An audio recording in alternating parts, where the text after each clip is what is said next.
This is Rugby Radio with Stuart Cameron. Brought to you by Borders College.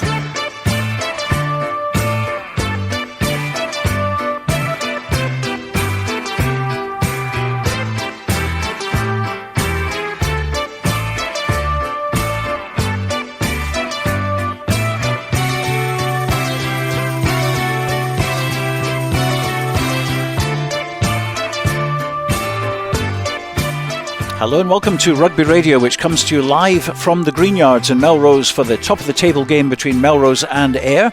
And if you know your history of the Scottish club game, you'll know how important a match between these two clubs is and the history over the years in league and cup games. We're here with you this afternoon till 5 o'clock to bring you live commentary on the match from Robin Purdie and Scott Tomlinson. The match kicks off at 3 o'clock, but there's a full card up and down the country, and we'll keep you up to date on latest scores as they happen. Well, I'm going to bring in Robin and Scott now for a quick chat about this afternoon. And Robin, we'll start with you. There's been a lot of preparation for this game from a Melrose perspective. I understand several coaches from the past have been drafted in to help this week. Good afternoon, Stuart. Yes, I can certainly see Graham Dodds, the formidable figure of Graham Dodds, out there today helping with the Melrose forwards anyway. So no, you bring in whoever you need to bring in for a massive fixture like this. I don't think it's an exaggeration to say that we're 4 games in and this could almost be season defining. And Scott, this is such an important game for these two who missed out on promotion, of course, to the Premiership. Kelso just nipped in and got that one spot that was available literally by a whisker. And these two want to go up this season. Simple as that. Yeah, good afternoon, folks. Yeah, I've just been down on the pitch side just now, and already AYR are trying to run the journey out of them already. A very professional warm-up. Some huge men in that back division as well, and Melrose are slowly building up. You can see though they're really up for the fight today, and as you say, already at this beginning of the season, it's a must-win game. Well, Robin, our spotlight shone brightly last week on the Premiership, which we covered, 2 border derbies. We weren't disappointed either. 168 points scored in the 2 games collectively. I think you have to go to Dubai a lot more times, haven't you? Because you were probably listening in Dubai, weren't you? As I said, it was dinner time over there, and listening round the dinner table wasn't really on my wife's agenda. Or was it text then? To be honest, so I was keeping a sly eye on the Twitter feed. And no, you're absolutely right. Some huge results last week. A lot of tries scored this time of year. The weather's good, the pitches are firm, and long may that continue today. I think we're in for a really, really good game today against they're first and second in the league, and it, as we say, it's literally all on the line in the division that keeps on giving. Absolutely, and I mean, let's talk about those Premiership matches as well last week. As I say, a couple of border derbies, which we really weren't expecting. I mean, we know what border derbies are like. Traditionally, you look in the dictionary, border derbies, dirgy affairs, low scoring, not very entertaining. So what went wrong? Well, they weren't games for the purists anyway. 60 odd points at Hawick and 100 points on the nose at Selkirk there. No, like I say, just teams, it seems nowadays, want to play rugby. I think I seen it mentioned in commentary last night in the Argentina World Cup game, and we've mentioned it on this station, that kicking for goal, kicking penalties has almost gone out of fashion in favour of going to the touchline, going for tries off driven lineouts, etc. And teams that would appear just want to play. Well, one big game today. It's an Edinburgh derby. It's first against second. Curry against Heriot's Blues. What was very interesting, I think, is Curry have scored 115 points difference at the moment. Heriot's only 9 plus. So 2 very, very different teams there. And Curry just absolutely blitzing at the moment. Yeah, they look pretty strong this season, Curry. They've got they've got scores to settle, if you like, after disappointment. Final defeats in the last couple of seasons. Absolute heartbreak that myself and Scott covered at Mansfield back in February or March, I think it was. But no, Curry look like they've got the bit between their teeth. But fair play to Heriot's. If you'd said to me on the 4th weekend of the season that Heriot's would be going in unbeaten, albeit with 1 draw, I'd have given you long odds. Well, Scott, let's have a look at the Premiership fixtures. We mentioned Curry, Heriot's Blues, Edinburgh Accies against Hawick, obviously, Jed Forest against Musselburgh, another huge game there for both teams, Kelso against Glasgow Hawks, Mar against Selkirk. What sticks out for you?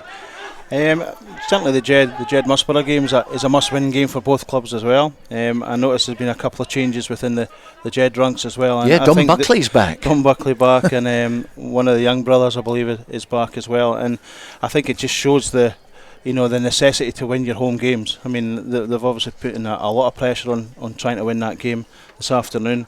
Musselburgh are no mean feat though. Musselburgh, we were really impressed with him towards the end of last season. They came on to a really good game and started to score some good tries and create lots of chances. And I think they'll kick on for that this year. The Kelso game, I think Kelso will be smarting from that defeat at Mansfield Park. There's not many teams in the last few years that went to Mansfield Park and got anything out of the game, to be perfectly honest. So Kelso will be looking for again that home leg. Will be looking for that home support, and I see they've not got Terry Logan today. I see. Yes, he went back to yellow, but I think they'd already selected the team and then really couldn't really drop anyone else. So he'll be back shortly. I wonder if he's put that, if those 2 weeks get put back in his credit column, does he, on the next ring? I have no idea how it works. He's maybe learnt his lesson right enough. I doubt it very much. So. Absolutely. Well, quickly look at National 1 Dundee Watsonians. We've got Gala against Biggar, of course, which we'll hear about shortly. Glasgow Accies against GHA and Highland against GHK. And then, of course, there's Melrose AYR here. And talking about Melrose and AYR, of course, here at the Greenyards, I earlier spoke with both head coaches, Grant Anderson from AYR, and first of all, let's hear from Ian Chisholm. Well, Ian, this is your first interview since becoming head coach of Melrose Rugby Club. How are you enjoying it? Yeah, it's good. It's good to be back. I think from the first time I was here, both as development officer and coaching the attack here with Bert, there seems to be a real shift in energy. There's a lot of people that are here that are willing to put their time in, that are at the end of the day, like Melrose it's a huge brand, and this as a club is a huge operation, and there's loads of people that put hundreds of hours of time in here, and that I don't think get enough appreciation for that, and that make my job easier, which this time around it's much easier. Because obviously you were Peebles head coach this time last year, which you loved. It's a position you loved, but you were also connected with, as you say, the Melrose kids as well.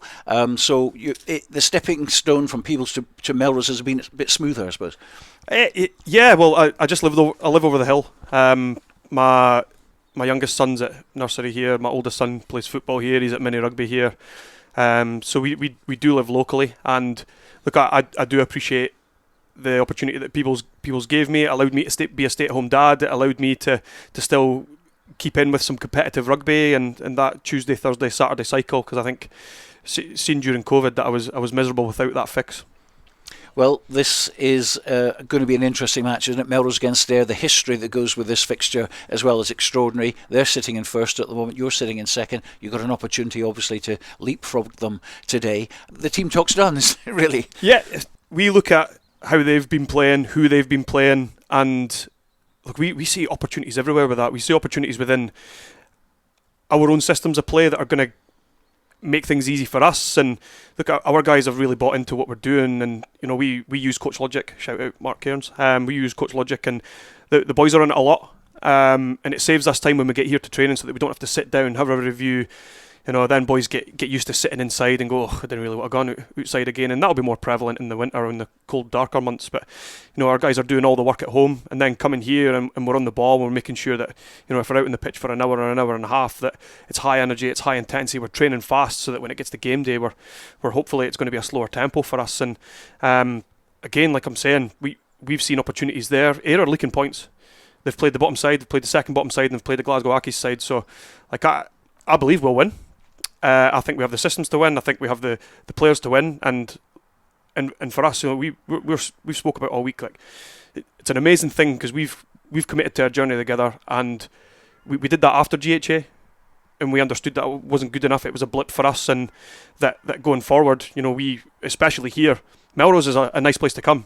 You see that when opposition teams come out here, they want a picture in front of the stand, they do all that sort of stuff, and we want to make that the only enjoyable time that they have here. Fine afterwards, they can do what we want afterwards, but as soon as the game comes, this has to be a horrible place for people to come, and it hasn't been in the past. And the addition of Robbie Brown there, he's brought a real edge to us and a real toughness and a hardness to us, and look, and I'm positive that we're in a really good place to kick on today and hopefully get to that top spot. Now, I know you'll keep the boys' feet on the ground, most definitely, but you will be parking back to that result last week at Biggar, 36-0 at Hartree Mill. I haven't seen a scoreline like that for a long time at that place. AYR just got over the line at Hartry Mill. So obviously, inside, the psyche, you'll be thinking, well, this is definitely 1+ for us. But as I say, you'll keep the feet on the ground. Absolutely. And look, we our leaders, especially like Bruce Colvin, he speaks constantly around process, and it's a great message to have, because we go, right, Saturday's done, we're going to Tuesday's done, we're going to Thursday. Pardon me, Thursday's done, we're going to Saturday, and we're really enjoying just being week to week, day to day with each other. I'm not going to lie, I was absolutely delighted with that last week. And not many teams are going to go to Hartry Mill and nil them. And I think a lot of groups and people will look at us and go, like, really smart attacking team, or that's what I want people to look at us and go. But like, our defensive edge and the toughness that we're bringing at the moment, and just boys' desperate desire to go and defend, is creating opportunities for us counter-attack wise, and it's creating opportunities for us to stay ahead. And look, if teams want to gain ground in us, then it's either through our indiscipline or they have to kick to us. And when they kick to us, I feel like we've got a dangerous enough back three and a counter-attack principles that we're going to cause teams damage. But you look back to, like I said, AYR leaking points. But at the same time, rugby doesn't work like that. Sport doesn't work like that.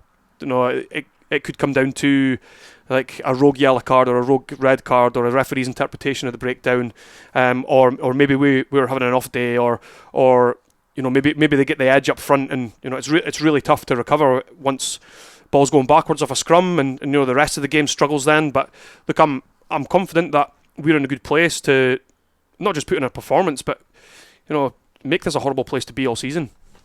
Well, you're without Struan Hutchison, of course, today. He's over in France at the World Cup. But it gives an opportunity, doesn't it, for young Scott Clark to put on the number 10 jersey, and Bruce Colvin at 9 will certainly help him. Absolutely. Scotty's a ridiculously talented player. His skill set's really good. His kicking game's awesome. And, that's a wee bit of a difference from Struan. Look, Struan loves ball in hand. He loves to run the ball, and Scotty brings a little bit different, where he'll put attacking kicks in over there when you're not really expecting it. And the thing for Scotty is he's played a lot of rugby at 9. We see him as both a 9 and a 10, and the circumstances just meant that he's getting this opportunity after a good showing for the Storm. And look, we back him. We absolutely back him. It's going to be hard not having Struan, but at the same time, we believe that Scotty is good enough to guide us and drive that bus around the park. It's going to be a great match. We wish you the best of luck. Thank you very much, Stuart. Cheers. Well, Grant Anderson with me, head coach of AYR this season. How much are you looking forward to this one? Yep, this has been in the diary for a while now. We've looked at a block of 4 games. This is obviously the penultimate one with that coming up. So looking forward to it. We've looked at a lot of different scenarios and a lot of different challenges we've given the players, and it's been building up to this one. So yep, looking for a right ding-dong battle, as you might say. And you've been immersed in the club for years, haven't you? Yeah, I have. You've had a few battles with Melrose. Yeah. Well, yeah, you could say that. I've tried not to talk too much about that, because we're in a new day and age, and the way everything's gone with the Super Series and different things. But certainly I've tried to bring as much of my own experience from that point of view, and just instill as much confidence as I can in the boys that are taking the jersey now. One thing I've noticed about you with your sound bites throughout the season so far is that you're not afraid to make a few changes now and again, even a winning side. Absolutely not. I think AYR's such a fantastic community club that we've actually got really, really good, really strong numbers.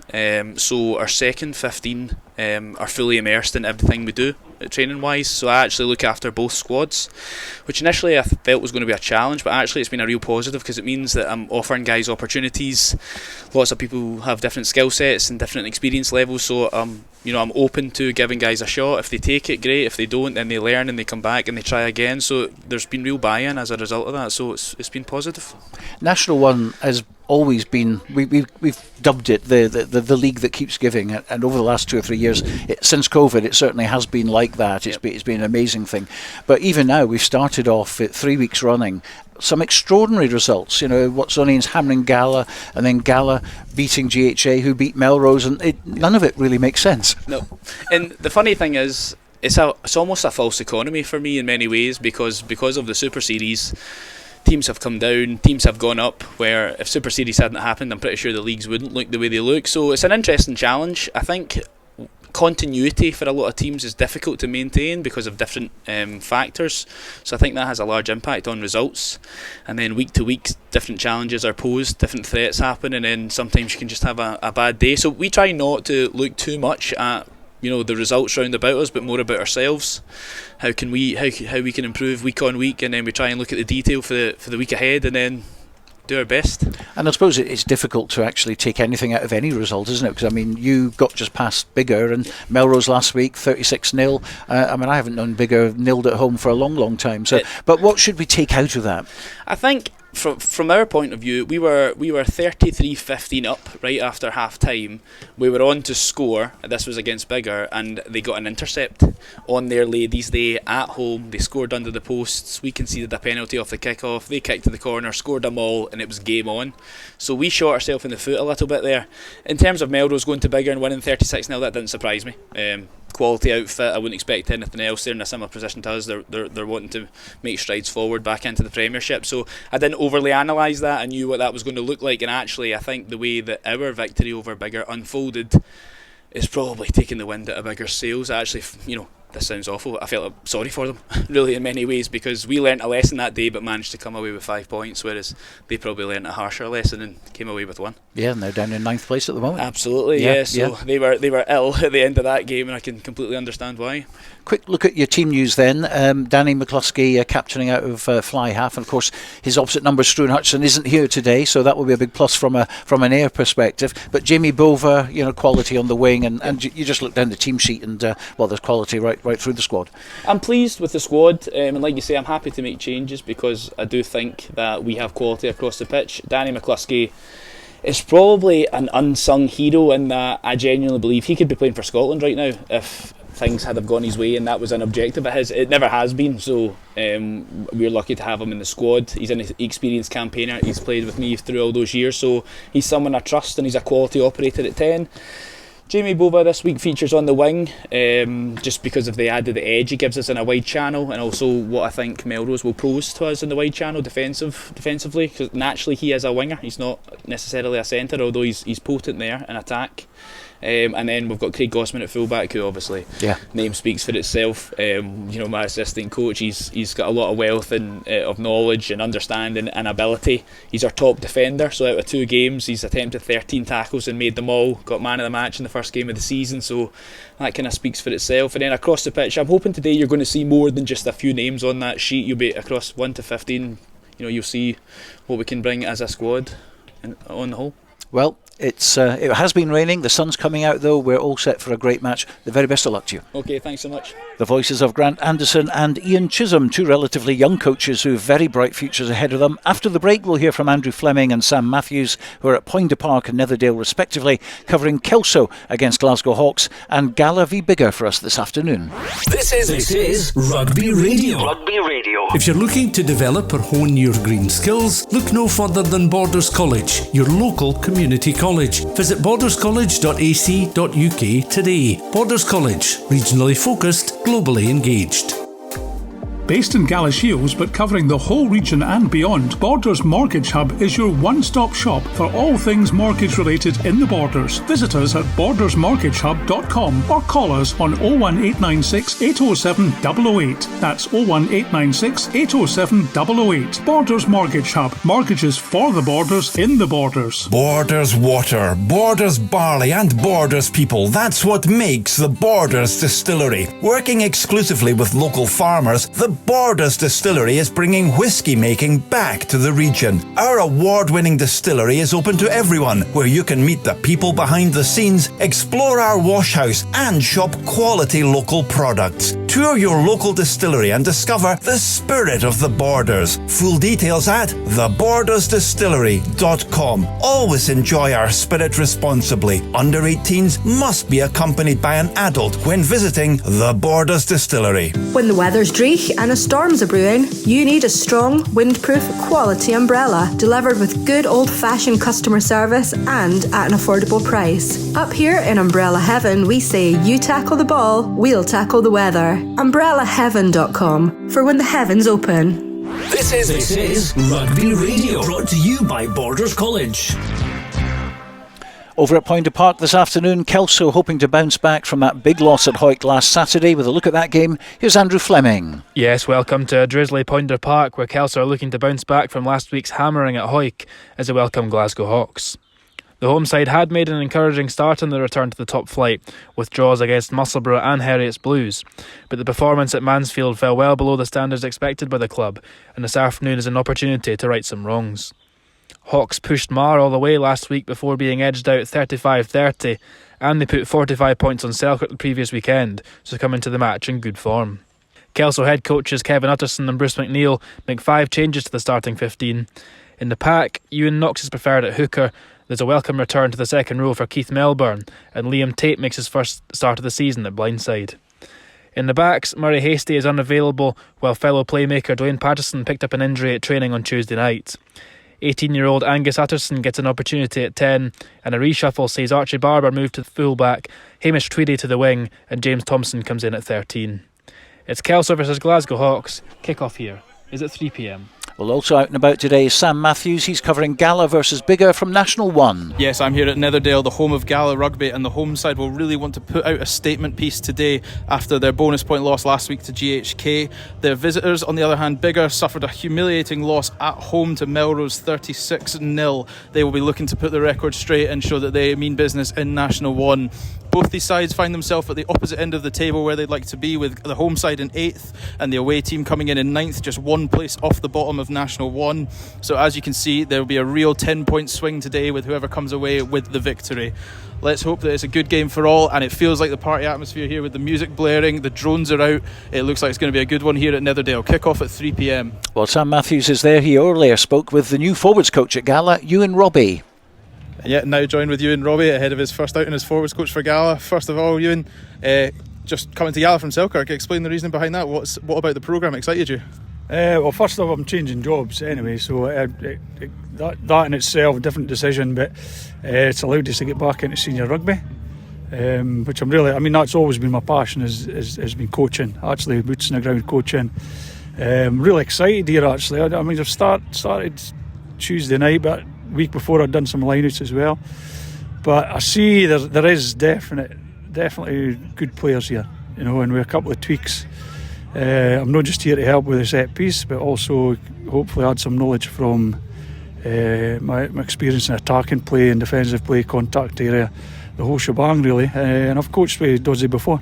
You mentioned there coaching with Doddsy, you bring a really impressive resume as well, so the team, as you said, you're looking to bring in an attack as well. Are you looking to make wide-scale changes to the way that Gala play their rugby, or are you just looking to refine some parts of the game? Oh no, Craig's head coach, that's the thing, and hopefully add some the coaching group with Repo as well. Just we've had some really good conversations already just around different parts of things, but I really do think this team can improve drastically from where they are, and they're actually at a decent bit. It's just kind of securing the ball a bit better. We've already had some conversations tactically with some of the players that are making decisions on the pitch, and they're still all right. Okay, I see it now, and it's just that's part of coaching as well. You've got to give them the tools to do the stuff on the pitch.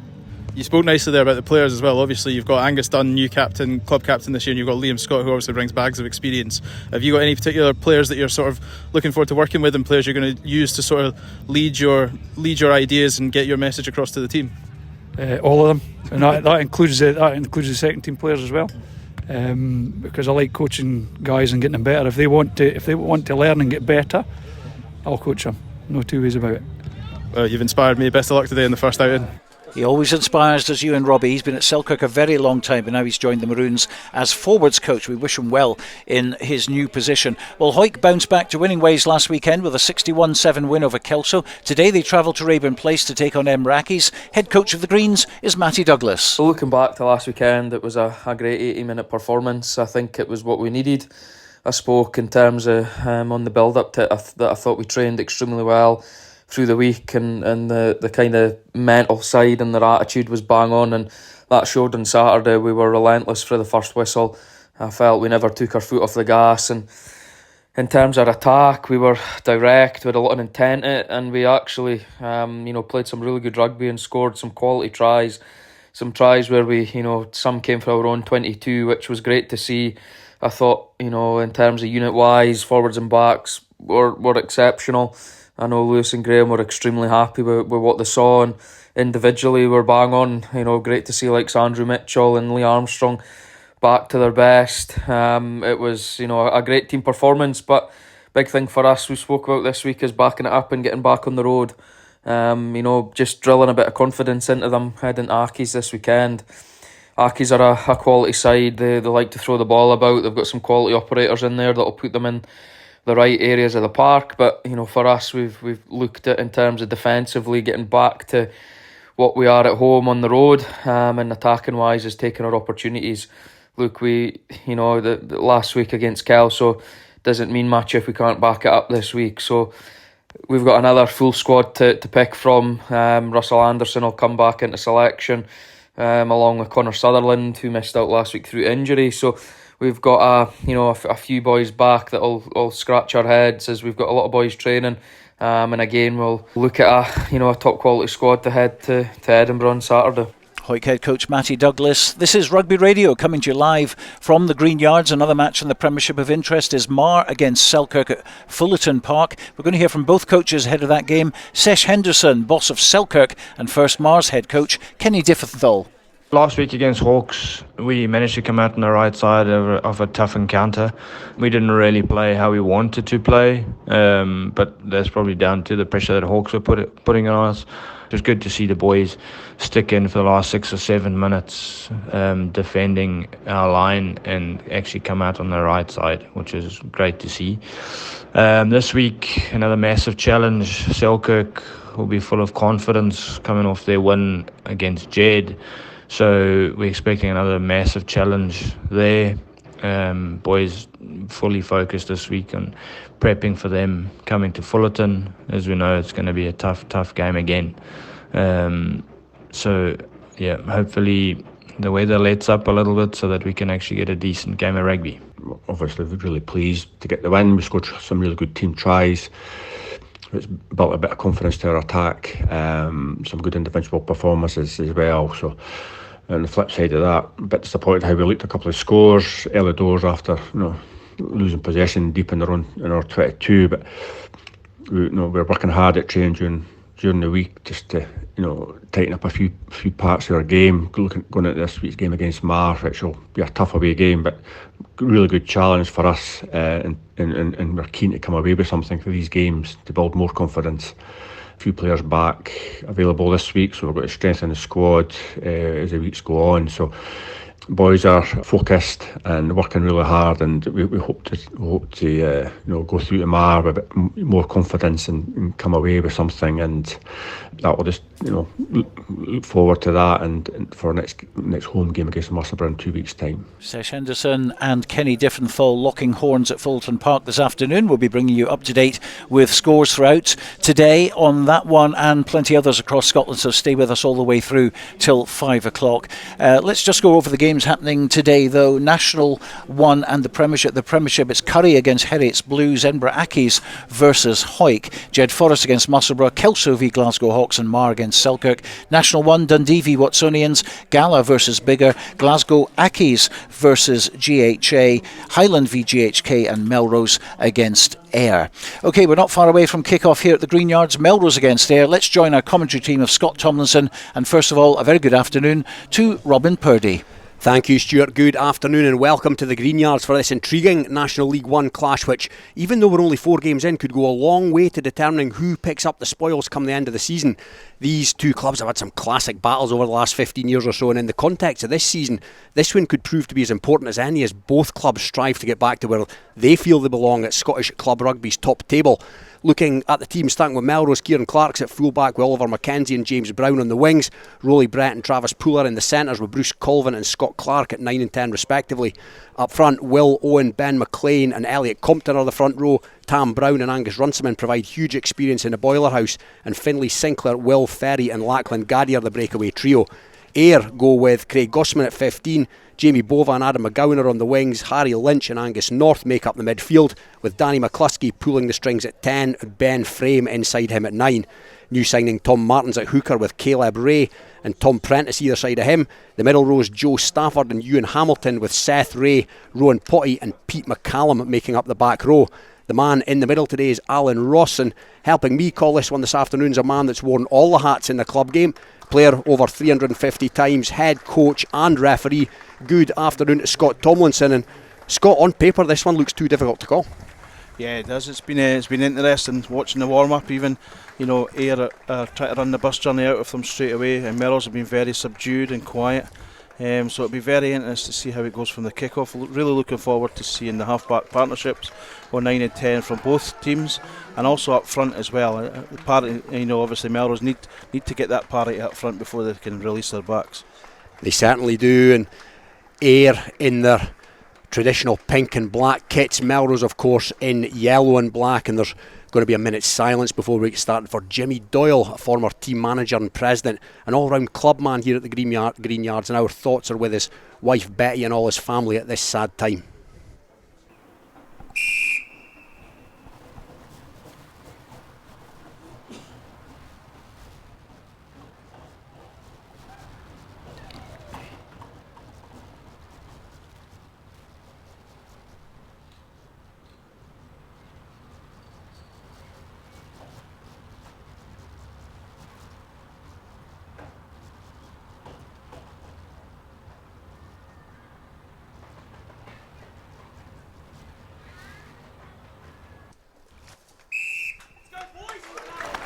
So Scott, we've spoken so often in the past about this particular league, National 1. For the benefit of our listeners that don't know, only the champions go up promoted to the Premiership. And looking at what's happened so far, Scott, we're 4 games in. Melrose are 2 from 3. AYR are 3 from 3 with bonus points all the way. Is it an exaggeration to say that this is a crunch game in terms of the context of Melrose's season? I think for only one club going up, it's huge, isn't it? It came early in the season for both clubs. Obviously, Melrose lost that first game of the season, which puts a wee bit added pressure on them. And AYR have set their stall out in the last 3 weeks. They've won comfortably in those 3 games, and they'll be looking to make a big impression today. So AYR are attacking the St Mary's end. They've kicked off. It's gone to Tam Brown, but Tam Brown's lost possession. Melrose have lost possession. It's in the hands of AYR. AYR are over already in that far corner. It looks like Adam McGowan. 17 seconds, maybe even 15 seconds on the clock. Scott, and what a start for AYR. Yeah, I'm not very sure what AYR player was, but he ripped the ball out of Tam Brown's hands, and it was a beautiful break by Ben Frame, the AYR scrum half, and offloading to McGowan in the corner. Great start for AYR. Poor start for Melrose, wasn't it? Yeah, it really was. It was comfortable taking off possession from the kickoff for Melrose, and yeah, I'm not entirely sure what's going on there, but it's a scrum half 1-2 for AYR because Ben Frame, as you mentioned, made the beautiful break. He fed the man that played scrum half last week for AYR, Adam McGowan. He's playing on the wing today, and he had more than enough pace to scorch over in that far corner from the way that we're looking at. So Jamie Bova with a conversion. Melrose 0, AYR 5, kick to come. 6 metres in. Decent strike by Bova, and the flags go up. So perfect start for AYR, and the absolute last thing that the home fans wanted here, Scott. Yeah, it's disappointing start. You could almost see it in the warm-up. AYR were absolutely firing when they went back into that shed before, whereas Melrose went in pretty subdued. I just hope it's not an area that's got a concern Chisholm and the likes. Well, that's a good and the same has happened this time. The kick-off's been spilled by AYR. It was a good kick-off by Scott Clark. Melrose attacking Yieldon's end, but that's a huge double tackle on Tam Brown. But there's been the referee's going to bring them back from the AYR knock on. But again, AYR showing their intent there with the double tackle on Tom Brown. The number 7 for AYR, Ron Purdie, he's quite a small in stature kind of guy, but he's playing number 7. He made an excellent tackle there. Yeah, it was a double tackle, but he put the physicality in it, didn't he? Yeah, he certainly did. I've seen him on a couple of occasions in the last season or so, and I've been really, really impressed with him. He's a real old school open side, as you mentioned. He's not the biggest forward but my word, he packs a punch, and he's had a strong start to this game, making his presence felt. So it's going to be a Melrose scrum. However, they're about 7 metres in from the stand side, 5 or 6 metres outside there, 22. So a decent attacking position from which they can work as they look to build their way into this game. Of course, 7 points adrift. Try on 15 seconds for AYR. Exactly the start that they would have wanted. but that's a decent scrum by Melrose. Gaddy's at the back, but it's going to be left to Bruce Colvin. But no, the referee's brought them back for an AYR penalty. An error. The AYR players are cock-a-hoop about that, you could say. Yeah, that's a strange call because the scrum was won. Nobody was going anywhere. You would have liked to have thought, if I was a referee myself, I would like to have got that ball out to the backs. It seemed to be that the number 8 was breaking early, which was a strange call to have for Gaddy. Yeah, it didn't appear to be that much wrong with it, I agree, but the referee, Alan Ross, today has penalised Melrose. Nonetheless, first throw-in of the day for Tom Martin, this new signing from Dumfries, and that's a good one towards the tail. And it's been almost a sort of ploy in there at the tail, and it's been carried forward by another couple of metres as the box kick goes up from Ben Frame, the AYR scrum half. It's going to be comfortable enough. Oh no, it's been fumbled by the Melrose player, and he's going to have to play the whistle. That was James Brown who took his eye off the ball, and there wasn't a great deal of pressure on Scott. No, we were actually watching Ben Frame beforehand with AYR kicking, and his box kicking was actually pretty poor. In the warm-up, in the warm-up. And that one there just now was just a wee bit too long. There was no pressure on James Brown at all, but he still managed to drop it.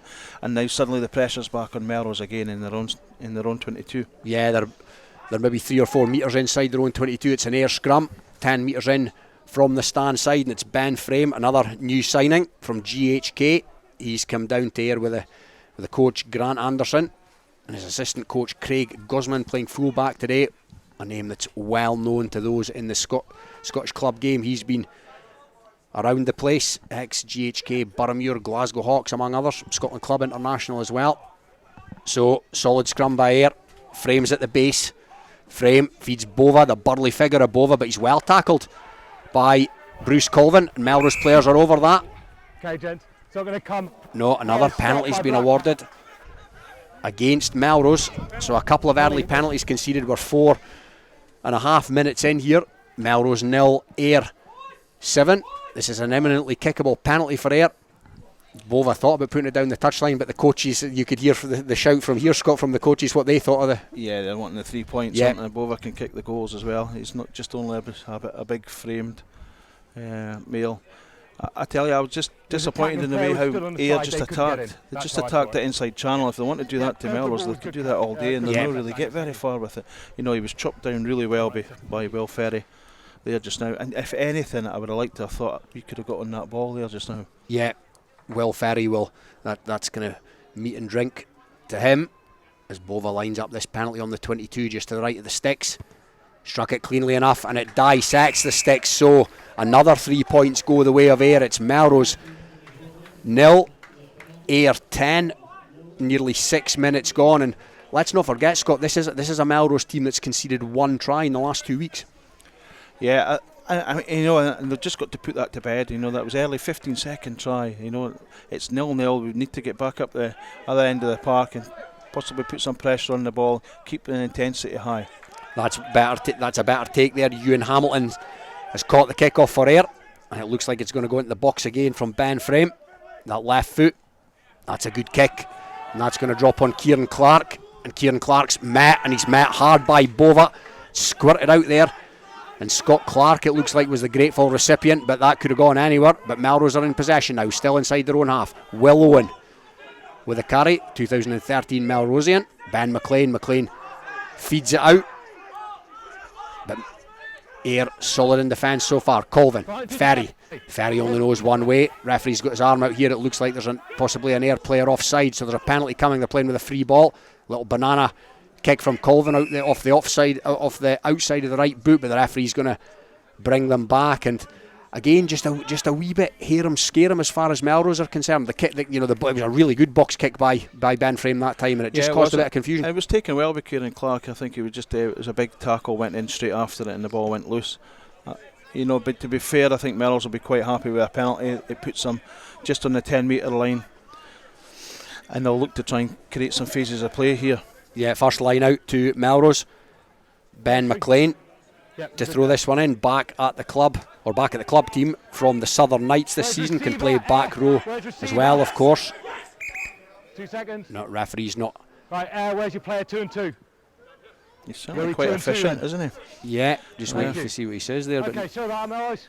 Yeah, he's gonna bring them back nonetheless, as Will Owen gives the call. to his hooker, McLean. So McLean first throw of the darts, and it's gone to the tail, and that's well taken in at the back by Gaddy, and that's a really strong Melrose drive, takes them up about 5 metres outside there, 22. He's at the base, speaking to the referee, Bruce Colvin, looking for some kind of action. The referee's whistle has gone. We'll just wait as we await the signal. Oh no, he's given a scrum head and feet to Ayr, so it was a really good drive initially, but it was just slow in coming back. It was, but it was quite clearly see that it was a really good driving ball. Interesting with the decision from the referee there, but you know he's the man in the middle today. He's the guy that the players will have to react to. But you could see where Melrose are strong at that. You know, that back line out there just now caused real problems for Ayr. So Ayr scrum, 5 or 6 metres outside the Melrose 22. 8.5 minutes gone here at the Greenyards. It's Melrose 0, Ayr 10. Ayr scoring on 15 seconds through winger Adam McGowan, and they're off and running here, and that's a kick that's going to go out on the full. However, again another wee bit of indecision by Ayr there. I think that was Ben Frame. That wasn't his best effort from the boot. He's not got a right foot, has he? No, he tried to use his left. Yeah, he does look quite one-footed. That was, it was a kick. It was a kick that was on. It does actually might have even been on to run it, wasn't it? That situation. He obviously, there's a clear frame of mind from Ayer's point of view today. I think they want to use that touchline and stick some high balls up into Bova and put pressure on James Brown. And that's a good throw in by McLean, and again it's found Gaddy at the tail, and again there's a handy drive coming, and McLean's got his mitts on it at the back now. He's steering the ship, and he's fed it to, and that's a good bit of interplay there between Bruce Colvin and Rolly Brett, who is coming at pace. Now it's fed out to Angus Runciman, the hugely experienced second rower. Gets through so much work. Runciman, Colvin's at the base, and that's out to Gaddy. Gaddy's been impressive so far in the opening 9 and a bit minutes, and the first penalty of the day is conceded by Ayr, so it's been taken quickly however by Bruce Colvin, and Bruce Colvin's up to 5 metres short of the Ayr line.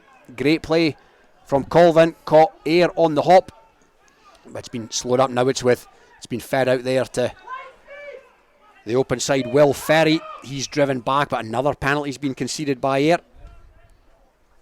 6 or so metres from their own line. What should Melrose do here, Scott? It's difficult because they're clearly winning the line-out battle, with the driving line-outs. They're going for the points. It was interesting. I would like to have seen the referee just clear up that ruck situation. There's a lot of Ayr players trying to slow the ball down. They'll have watched the game from last week. They'll have seen that Melrose can give the ball some air and really have a right go out in the backs. And you can quite clearly see that Ayer's just trying to kill the game a wee bit just now, trying to slow up to give them time to defend a wee bit better. Whilst they're preparing for the kick, some latest scores. Premiership, it's Curry 7, Herits Blues 0, Kelso 14, Glasgow Hawks 0, and good to see Dwayne Patterson restored at fly half today after the injury, so he wasn't initially going to be in the team, and we'll have a look at National 1 very shortly, but the kick about to be taken. Scott Clark, the ex-Kelso, the ex-Selkirk man, I beg your pardon. His first kick of the day. Begins his run up, strikes it cleanly, and it is over the bar, through the middle, and Melrose on the score sheet. Yeah, and they'll be happy with that. Maybe the second time they've came into the Ayr half and they've came away with 3 points. Scott Clark's a very good kicker. He doesn't miss many kicks at goal. Certainly when he was at Selkirk, that was certainly the case. So I think they will maybe possibly take any opportunity for points. They'll take them. And it's Craig Guzman this time with the drop kick restart, and again confusion reigns in the Melrose defence, but it's came back into Melrose possession. An Ayr player almost caught that on the run. That would have been an interesting situation if he'd taken it. It's been hit up there by Runciman. McCluskey, one of the tacklers in there, along with Caleb Ray, but Melrose off and running now to James Brown. James Brown takes on Bova, and he beats the first man and the second man. Good play by Brown, up and over his own 10 metre line, comes back to Ferry. Couple of carries for him so far in this game, and there's another free ball for Melrose here because there's a penalty coming. Colvin weighs up the situation, gets told to use it. He's kicked it down to Bova, but the no advantage there whatsoever, so the referee is going to bring them back, and the penalties just starting to rack up against there a wee bit. Yeah, they are. And number one and number two for Ayr, Caleb Ray and Tom Martin, and they've obviously been signed from Dumfries. They're maybe just on a, just not used to the pace of the game where you normally be at Dumfries. And it's just got to take maybe 2 or 3 weeks. He got caught not rolling away there as well. It's certainly at the moment, Melrose look as if they're physically winning the battle up front. Yeah, they do. I would be inclined to agree with that. The forwards have certainly started well. The lineouts functioned well, and they've been fairly dominant in the contact. So the lineout is just inside their half. Ben McLean, who's been on the money from the touchline so far, and again he goes to the tail, and again it finds that man Gaddy. 3 from 3 as far as that combination is concerned.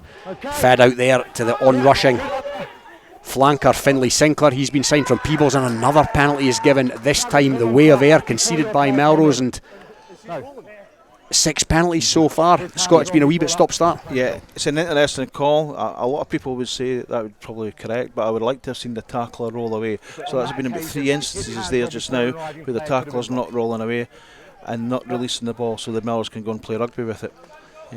If I was a betting man, I would say Bruce Colvin will be having a wee word in the referee's log very quickly, because if Melrose got to win this game today, they're going to need quick ball. Yeah, I'm not going to give you very long odds on that, Scott. I'll maybe give you 5 to 1 on something like that. But it's been kicked by Bova down the touchline, so it's going to be an Ayr throw on the opposite side of the stand, almost equidistant between the 22 and the 10 metre line.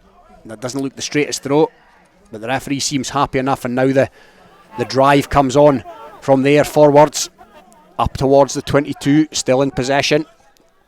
Tom Martin, it's gone to, still going, and still Martin. He's been a wee bit isolated, he's done well to get it away to his scrum half there, and now Angus North takes it. There's a Melrose player in over there, but no, he's not released it, North, so the penalty goes the way of Melrose this time, and 7 penalties so far. There's a wee bit of a, whether it's the players, whether the referee's overly hot on the whistle, it would appear there's a discipline problem out there one way or another, and sooner or later the cards are going to be flashed. Yeah, and as a referee, you would be looking at that early doors and trying eradicate that as quickly as possible.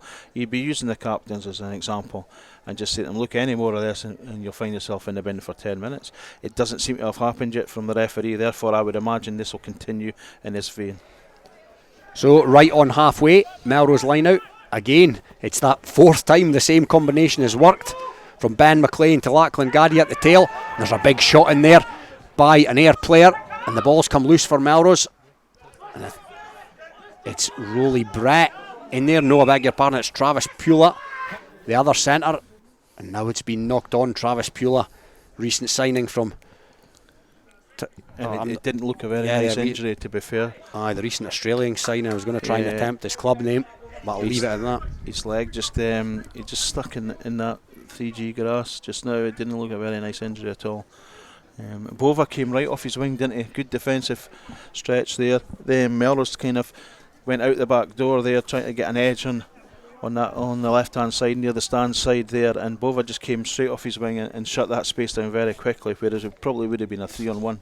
Okay, let's bring you latest scores from the Premiership. It's Curry 10, Heriots Blues 5. Curry racing to a 10-0 lead early on there. Heriots coming back with a try of their own, so 3 tries already in that game. They've played just over 18 minutes. And nothing in yet from Embrackis against Hawick. Jed Forest 0, Musselburgh 7, Kelso 14, Glasgow Hawks 0. And we can tell you those tries were scored by Frankie Robson and Jamie Thompson. James Thompson, of course, used to play for Berwick. He's signed now with his brother Ewan for Kelso, so good start for the Poynter Park outfit, especially when you bear in mind they lost 61 points to 7 last week, and Glasgow Hawks on nil point at the moment. Over at Fulton Park it's 14-0 to Mar against Selkirk. Jack Scott, who wasn't due to be playing earlier on today, but there was an injury during the warm-up, and he's now in the side and he's got a try as well. Looks like Hamish Weir coming on. We'll get that confirmed in a second for the injury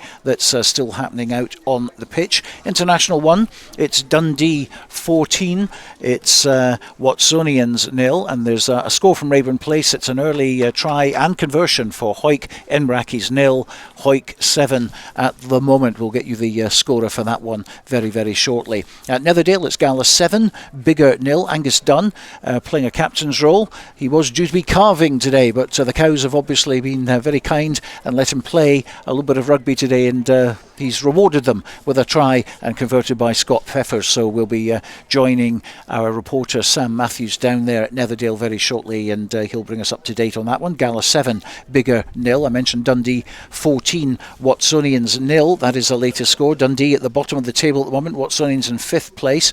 Glasgow Accies 7, GHA 0. That's going to be another tight one with Glasgow Accies in 7th, GHA in 6th. Highland got off to a big start, 12-0 up. GHK have retaliated now, though. That's at the plastic pitch at Canal Park. Highland 12, GHK 7 latest score, and down here at the moment it's Melrose 3, Ayr 10. Injury still going on the right hand side of the pitch at the moment. Into National 2, Falkirk 0, Peebles 3. An early points for Peebles. Of course, both teams unbeaten at the moment.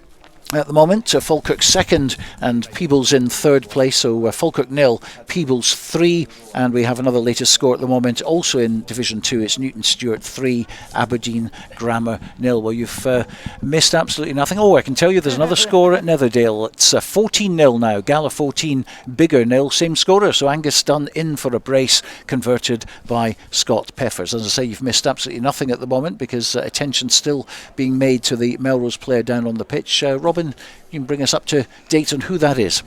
Yes, Stuart, it's Travis Pula, the recent Aussie signing. I was going to try and attempt to say his club earlier on. It's Tagaranong Vikings in the ACT, and it looks, Scott, it looks like a bad one. You mentioned, and well, Stuart, you used the phrase in your piece there about plastic pitch. Did that look like one that maybe wouldn't happen on grass? I had a really good view of it from where I was from where I'm sitting up in the stand here, and it does. I think. I mean, Travis is not the biggest a player, but we tend to find the bigger players try to keep their feet on the ground and fight that contact that wee bit longer. So when the studs are in, it doesn't give the same give as what grass would do. I remember playing years ago up at Murrayfield, playing against Murrayfield Wanderers years ago, and there was 3 guys went off with knees that day because they simply weren't used to the type of pitch. I think when you speak to youngsters nowadays, they love this sort of pitch. They love training on it, they love playing on it. It creates a faster tempo game, there's more tries possibly.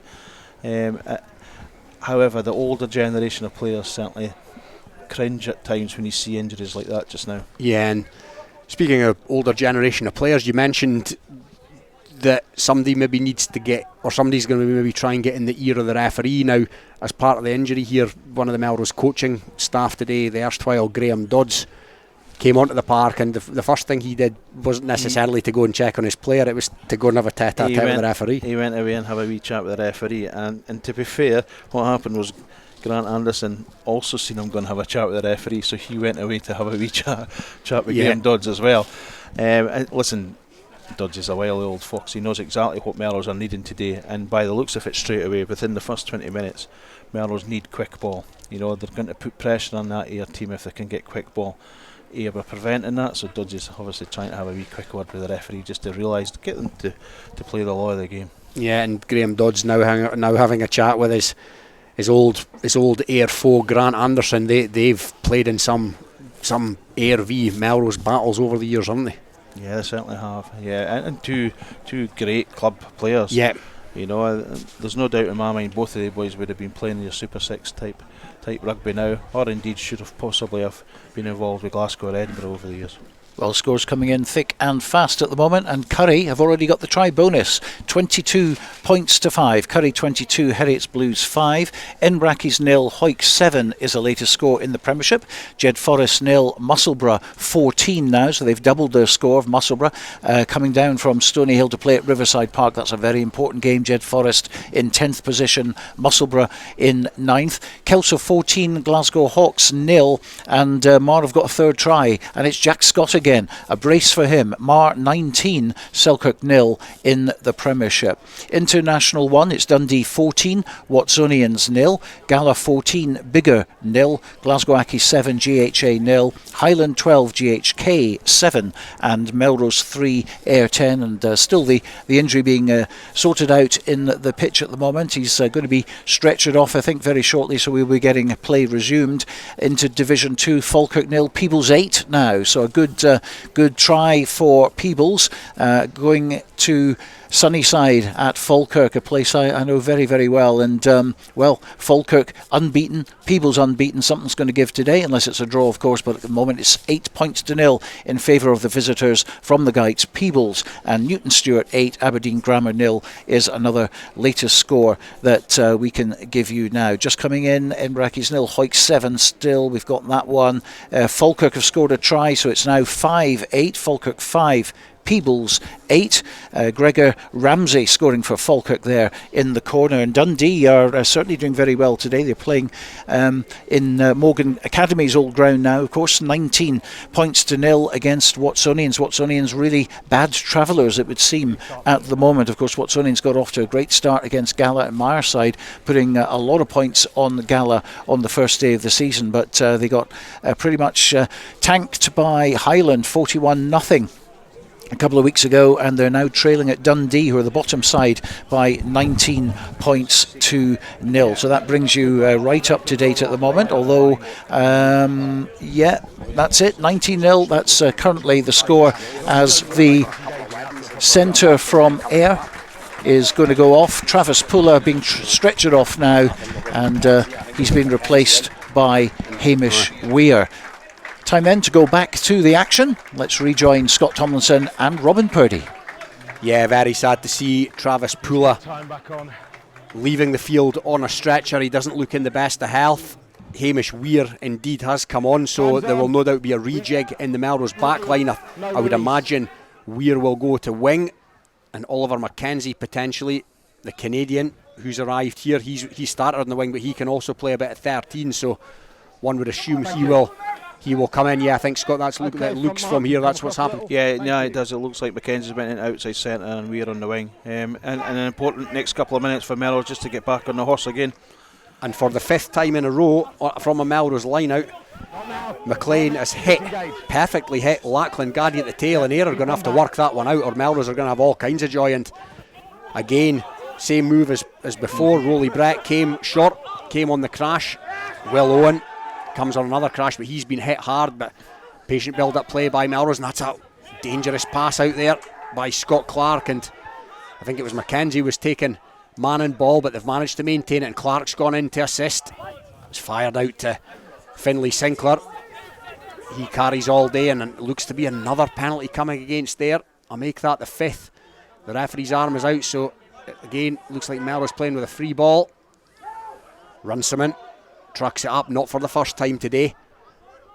This time Colvin puts in the kick. Straightforward enough, however, for Gosman, but the referee's going to bring them back. No advantage coming. So good play by Melrose, but Bruce obviously running the show, and good carries by the Melrose pack, making inroads. Finlay Sinclair already started to show. He's a young guy that's came from Peebles. His dad was ex-policeman. He used to play for Selkirk a long time ago. A big, tall second row player. But Finlay's doing really well and carrying well, as I would expect he would. So that's a good start to the game for that young lad. Yeah, he certainly likes to carry, likes to hit it up, Finlay Sinclair. And interestingly, Melrose have signalled for the posts here. They're on the Ayr 10-metre line, 15 metres in from touch, so it looks like Kieran Clark who's going to come up and take this one. Scott, is that outside Scott Clark's range? Yeah, possibly. Kieran's maybe got a bigger driver on him than what Scott Clark would say is a pitching wedge rather than the driver. Perfect kicking conditions here, though. I would say not a breath of wind, dry at the moment, and obviously firm underfoot on this artificial surface. As Clark lines this one up, the ball tilted forward on the tee, strikes it, certainly looks to have the distance. but he's not got the accuracy. It drifted just to the left, and Bova's got it now. Bova runs out the 22 and sends it down to James Brown, and James Brown takes it this time, and he's hit hard by Bova, and Bova's driven him towards touch, but the referee's again penalised there. I can only assume that was for a slightly high shot. Yeah, Bova's not very happy either, is he? Oh, and a yellow card's been brandished for indeed for a high shot, and Scott, for me, that is that the new that didn't look overly. No, it didn't, to be fair. But I mean, and that's the way we're heading now. We've got to protect the player, and maybe it should have been given in the first 2 or 3 minutes and set the stall out for the rest of the game. We're inside the 22 now for Melrose. Yeah, attacking line out. Attacking line out.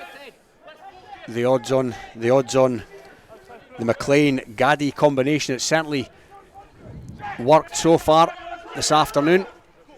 And this time Gaddy comes to the middle of the line out, and he's perfectly found by McLean. So Melrose trying to roll this against the 14 men of AYR. Down the blind side. Yeah, here they come down the bright side, and it's been popped forward, and it's been knocked on by AYR. So Melrose in the ascendancy here. It's going to be a scrum 7 metres from the AYR line, and in fairness, Scott, they've clawed their way back into this fixture. Yeah, no, they have. I mean, that was a big miss for Pooler to go off the field, so that they've recovered really well. Another good, strong drive and line out, and I like to have seen Bruce keep a hold of that ball. And now that there was almost a 3-on-2 situation appearing down that blind side.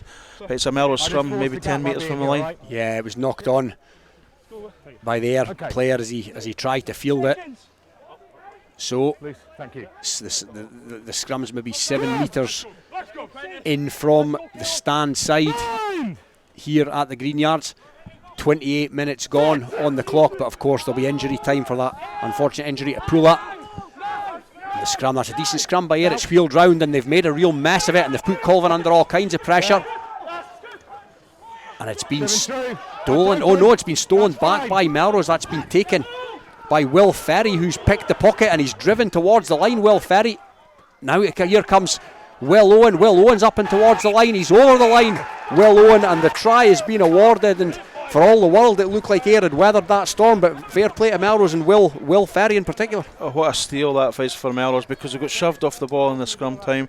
Will Ferry done really, really well and pinched the ball, had a really good carry, and then fed Will Owen to score. That little the mongrel in the Melrose team has helped there, didn't they? They were desperate to get, when they got inside that 22, they were desperate to get that try, and they certainly received it now. Yeah, they have indeed, and yeah, he mentioned the sort of the dog in them. Yep. Never is that better exemplified than by Will Ferry. He's got plenty of that about him, the open side wing forward, and it was his intervention there that led to that try. Now it's going to be a conversion attempt to draw us level. Scott Clark it will be, just inside the 22, to the left of the posts, begins his run up. Oh, he's pushed it. Yeah, he's pushed it to the right. Yeah. And possibly all those points that Willow's had over the summer have been Melrose in this year, maybe just helped him over the line. Well, maybe, yeah. He made a good fist of that over the summer. He made a good fist of that breach towards the line as well. The counter, you just went past it and left it in open play. That's all that was. Yes, there's a chance. The counter was great until then. Yeah, Craig Gosman querying something with the referee and being given the reason. It's Gosman to kick things back off. Not his best, having been allowed to bounce, and it's again caused confusion in the Melrose defence, and Adam McGowan was up very quick on Ferry there, but Melrose again through their burly forwards have managed to sort the situation out. No five. And it comes back to Colvin to Sinclair. If you'd have come out with the ball, it's 5. Melrose with a man to the good. AYR player Angus North, I think it is, on the sidelines for another few minutes. Melrose have had all the possession almost since the score after 15 seconds by AYR. Perched on their 22 here, Colvin, as the sun comes out. Colvin with a box kick, Bova's underneath it, back inside his own half. Bova goes to Gosman. Gosman now steps inside, it's hit hard by Oliver McKenzie. The Canadian in the Melrose ranks over from the Toronto Arrows as Bova comes at pace. Frame, there's a penalty coming here. You may can hear on the ref mic, penalty coming to AYR. Melrose players in over that. 6, you were good there. And the referee's seen enough. You were good. Okay, hands on too long from Melrose there, never had body weight. So Ben McLean, the guilty party there. Clear instruction from the referee, in fairness. Yeah, Melrose were very well aware that Craig Gosman would be looking to run in that situation. It's not out. No, he's made a real mess of that. Bova, apologies for the industrial language that may have been picked up on the ref mic. He was not best pleased with his own effort there, Scott. Yeah. No, I agree. I think it was definitely a penalty, and there's a wee bit of consistency there coming in with the referee. I was impressed with Melrose's press defence there, though, making sure they didn't give any gaps whatsoever to Craig Gosman. We all understand and know what Craig can do in loose play. So the line-out's been, the Ayr line-out's been taken. They're just outside the Melrose 22. Tom Martin's at the back of that, but he leaves it for the scrum half. Frame's got the second row. Ewan Hamilton on the crash, but he's been well marshalled by the Melrose defence, but it's back in the hands of Frame. Frame this time, Caleb Ray takes it up towards the 10-metre line. Frame's again at the base. It's been fed out there to Harry Lynch, with the centre partner being in the bin. So they're making some territory here for the first time in a while there. And there's another penalty coming, the advantage coming to Ayr, and it's Frame again. Frame's put through the little kick, and it's ricocheted back into his arm, so he gets a second bite of the cherry, but no advantage coming. That was you, wrong side. Referee, one of the Melrose players on the wrong side is the instruction there, so that's Melrose up to 5 penalties now to Ayr 6. Bova's going to have a crack at the post, and what this is also going to do, Scott, it's kind of winding down the yellow card. It's clever play by Ayr. It's interesting. What's that? 11 penalties now. Yeah, 11 penalties. Normally, if you watch some of those international games, you're talking maybe 13 penalties average in a game now. So already we're giving a lot of penalties, and he's not really set his stall out. The yellow card, when you see all the infringements that's been happening, the yellow card was solely for the high tackle. So it's been interesting how he's performing, the referee as well. So Bova to line this one up. It's currently Melrose 8, Ayr 10. 33 minutes gone, but there'll be some injury time to be played before the half is out. Bova 10 metres in from the touchline. Again, he struck it well. He likes it, I think. Yeah, as do the assistants, and that takes it out to Melrose 8, Ayr 13. Okay, we can go to Poynter Park, and Andrew Fleming's waiting for us there. Almost half an hour gone here at Poynter, and Kelso hold a 2-try lead. After a knock-on behind his own goal line from Hawks fly half Liam Brims, Kelso scored from the resulting scrum with captain Frankie Robson powering over, and it got better inside 6 minutes when James Thompson intercepted a pass inside his own 22 to go the length. Dwayne Patterson converted both for a 14-0 lead. So the kick-off's been taken by Melrose, and it was taken in by the big second rower, Ewan Hamilton for Ayr. Another box kick comes in from Frame, and there's a challenge there, but it's been well taken by Kieran Clark. He was under pressure from Craig Gosman, his opposite number. Melrose have possession just in front of the stand, just in from touch, and again Will Ferry rather. Alan's his brother, plays for the Southern Knights, but Will's hit hard there. For me, that was a yellow. Right. Now the referee's going to have a chat. Yourself, how are you? Right, head on head. You've gone in too high there. Okay? Yeah, I'm fine. Right, sure? Danny? Right, it's another one. Head's there, he's gone in. I was going to say it's going both ways. No. But right, that one there, it's head on head. Okay, he's coming to challenge. He hasn't dropped enough. Not a high degree of force, but it's another yellow. Okay, number 1. So Adam Prentice is the latest Ayr player get this on the time to head to the naughty step. You probably heard the ref mic there. That's head on head, and that's a topical one at the moment. Yeah, and if it's head on head, then Will Ferry should be going out for an assessment as well. We've got to be sensible about this. If it is head on head, he clearly mentioned it 2 or 3 times in his chat. Then Will needs to go as well for a wee head assessment. We've got to look after these players. Thank you, Fraser. Will Ferry looks to have no ill effects, and it's been a great touch finder from the resulting penalty, and it's going to be a Melrose line out about 10 metres from the Ayr line on the stand side, and again it's that combination of McLean and Gaddy, and they're looking to get the drive on here, and McLean is at the tiller here. He's at the back of this, and it's moving forward, and they're going to try and exploit the blind side with extra men. Melrose. Rolly Brett is almost up to the line. Against 13 men at the moment, Ayr will do well to survive this period. Again, just up towards the line. They're maybe half a metre short, and it comes out to Sinclair this time. He's the latest to have a nibble to try and knock the door down. Now to Scott Clark. Scott Clark comes back in towards the traffic. There's Ayr players over there, but Melrose have regained possession. Forward rumbles round the corner, and again he's short. So Colvin looking to feed this out. He goes to Runciman. Runciman looking to use his bulk, but again, sturdy Ayr defence. Ayr will be looking to hold. Oh, it's been stolen by an Ayr player. That is wonderful defence. How has a player managed to get in there and rip that from Angus Runciman of all people? I do not know, but it's Ayr possession nonetheless, and now they're looking to exit from the shadow of their own post. Wonderful defence. There's a counter ruck in there by Melrose, well on, and again they're trundling round the corner there. Forwards look to clear their lines here. Frame to Gosman.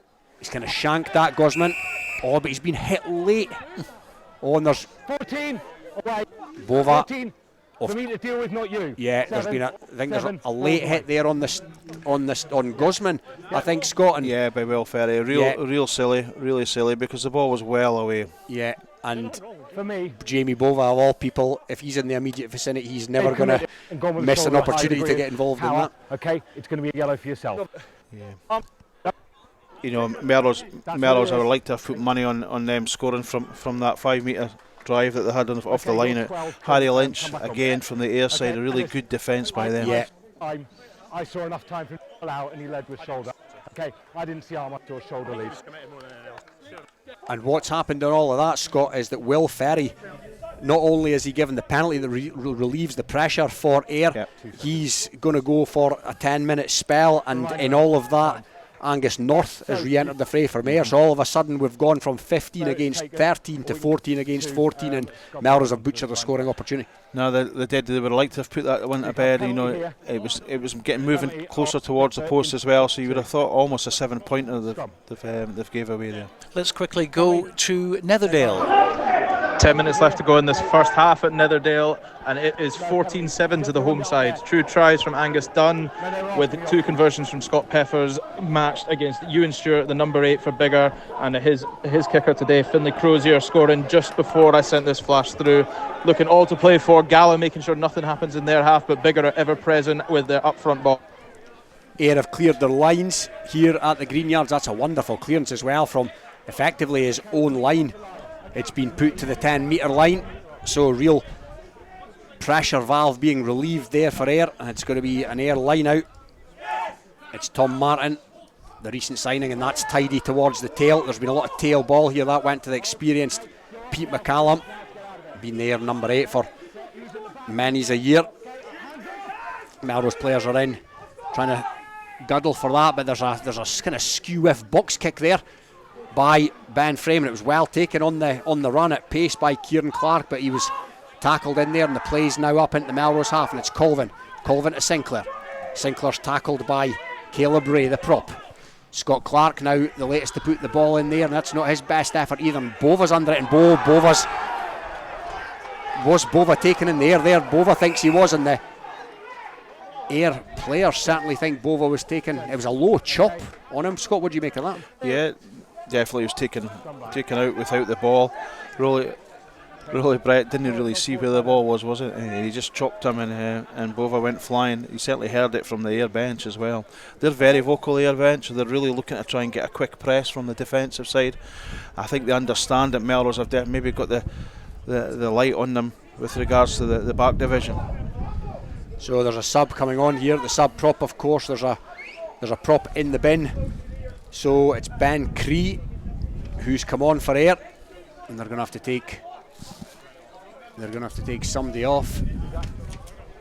But either way, it's going to be a scrum to Ayr just inside their own half, 15 metres in from the stand.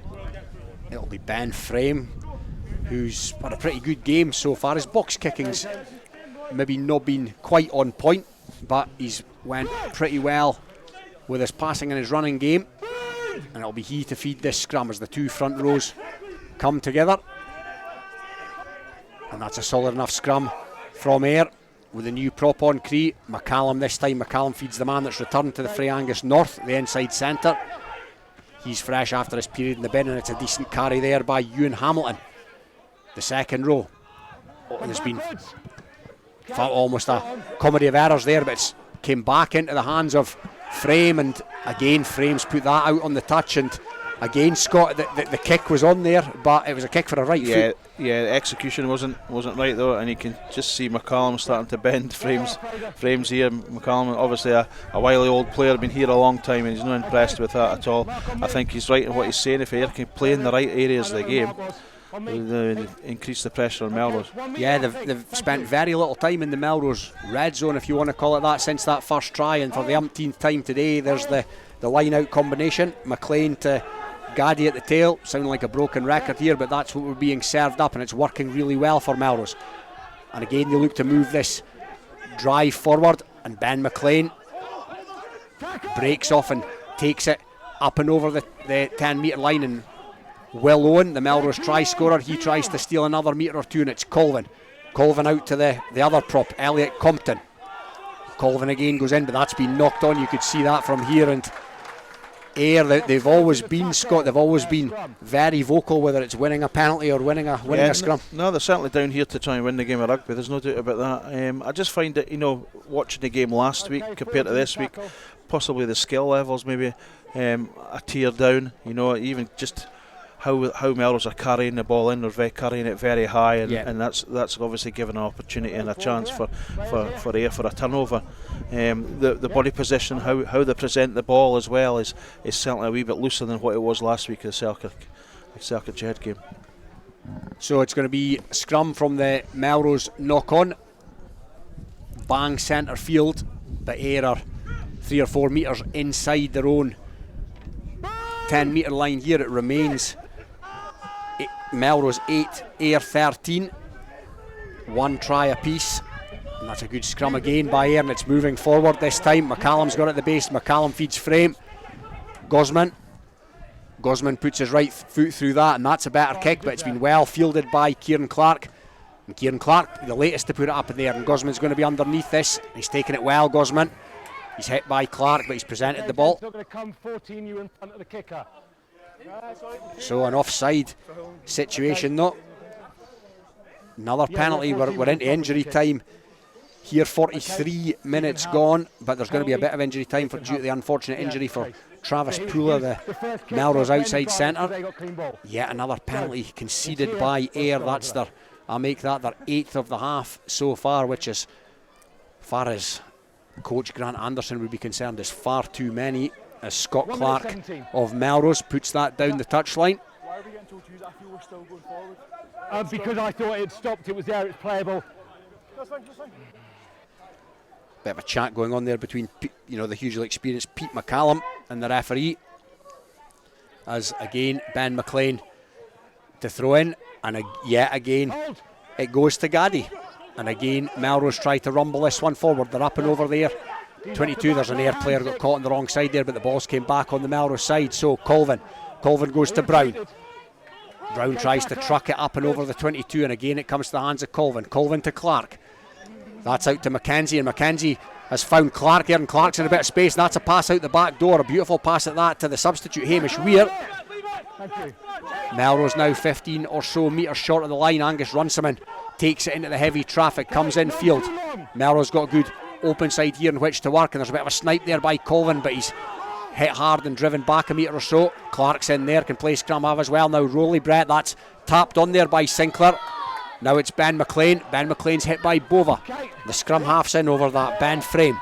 Bova's in as well, making a nuisance of himself, but Rowley Brett feeds it to Will Owen. Will Owen presents the ball well. Colvin, Gaddy, the master of the line out so far in this game, carries it up, and it's Colvin again. Colvin out to Scott Clark. But again, a little knock on there, Scott, and Melrose have had most of the territory in this half, but they've just not had the composure to do all that much with it. Composure is a great word, because they've actually been getting to the edges as well and creating stuff there. Yeah. It's just been that last, obviously good defence by Craig Gosman, and there was just a situation there where Rolly Brett was almost running the show for the 12 situation, and I found that Oliver Mackenzie had really good hands as well and got it out to Hamish Weir on the wing. There was opportunities there, and Big Ben McCree, the Ayr prop, is now coming off. He's caused absolute damage and carnage in the front row, and he's got to take a wee rest. And at that opportunity, let's go to Netherdale. It's half-time there. Gala against Biggar. Watching it is Sam Matthews. Half-time at Netherdale, and the score is 14-7 to the home side. 2 tries from captain Angus Dunn, both converted by Scott Peffers in the 15 jersey today. Answered late on by Ewan Stewart of Biggar, number 8, with a try from the scrum maul after they successfully turned it over on the Gala 5. A nip and tuck first half with teams really trying to one-upmanship. Gala kicking the ball away, making sure Biggar have it all to do as soon as they get close to the 22. A lot more consistency could lead to a lot more tries in this second half. As it stands, Gala 14, Biggar 7. So the first half rumbles on here at the Greenyards. We're deep into injury time at the first half due to the injury for Travis Pula, and it's going to be an Ayr scrum just outside their own 22 centre field. Fed by Frame. Solid scrum. McCallum at the base. Now it's starting to move forward. Melrose will have to have a think about this, or there could be the concession of another penalty here. Still going. This scrum. The referee's going to bring them back. It's gone round the 90, and this time it's going to be a head and feet to Melrose. So explain that to us, Scott. I have no idea. I have honestly no idea. Even the players are questioning it a wee bit there, aren't they? Yeah. Yeah, so it's been awarded for not using it. It was certainly an Ayr scrum that was moving forward fairly comfortably. Yes, it did come round at the angle, but for all of that, it's going to now be a Melrose. They're going to take it back to the exact same position, centre field, just outside the 22. Melrose attacking the Eildon's end here. We're into the 48th minute of this half due to the injury. Yeah, and a good position for Melrose to attack. Yeah. Albeit now, I think Melrose are a man down. I think Ayr are back to the full quota. But Ferry's still in the bin, and that's a big scrum by Ayr, but he's done really well to get away there. Colvin, now it's Mackenzie. Mackenzie's seen a wee bit of space. He comes in field. He's come into centre since the injury. When Hamish Weir came on, has gone into the wing, and Scott Clark's had to clean that up, and he's done that pretty well. And Sinclair again, not for the first time in this half, takes it up another metre or two. Ball's gone to ground, but it's gone into the bread basket of Tom Brown, and he trundles it. Colvin again, good service by Colvin. Oh, that's gone to ground, and it's been knocked on by Gaddy, and that's about the first error that he's made as the referee brings this 48-minute half to a close. And it's hard to say who's had the better. That's got clearly on the scoreboard it's Ayr, but Melrose have had so much possession and territory. Yeah, I think Melrose will go into the shed disappointed and disillusioned, possibly by the fact that there should have been maybe possibly 2 or 3 tries up, and Ayr's got to be jubilant within that shed now, and they're going to be the ones that will be asking questions in the second half. I'm still not too sure if the access between 9 and 10 with Bruce Colvin and Scott Clark's working just yet. I watched Bruce just come off the park just now. He clearly didn't seem very happy about the whole thing, but I'm sure they'll get it right for the second half. As players, there's personnel from both Melrose and Ayr having a chat with the referee, and what do I make that? Listen, it's a huge game. It's a huge game for both. Obviously, the referee has came up today will have been looked at. Yeah, I think he's being assessed here, Alan Ross, and he's been 14 penalties at least. I think's been given in that first half, and it's just made it a wee bit stop-start. Yeah, it has, and that's not probably what Melrose would have liked today. They would have liked a fast-flowing game of rugby. Okay, let's go down to Poynter Park. Kelso are playing against Glasgow Hawks, and watching us for that one is Andrew Fleming. Half-time at Poynter Park, and Kelso hold a commanding 19-0 lead. Tries from Frankie Robson and James Thompson, both converted by Dwayne Pattison, had Kelso 14-0 in front. From here, the hosts had to soak up a lot of attacking pressure from Hawks, but defended admirably before Keith Melbourne touched down shortly before the break for a half-time score of Kelso 19, Glasgow Hawks 0. This This is Rugby Radio. Rugby Radio. Full-time, part-time, apprenticeships, community and evening courses or business training solutions. Borders College, your local community college, offers it all. Education and training that prepares you for employment or progressing to higher level courses, with qualifications recognised and valued by employers. Visit borderscollege.ac.uk today. Borders College, regionally focused, globally engaged.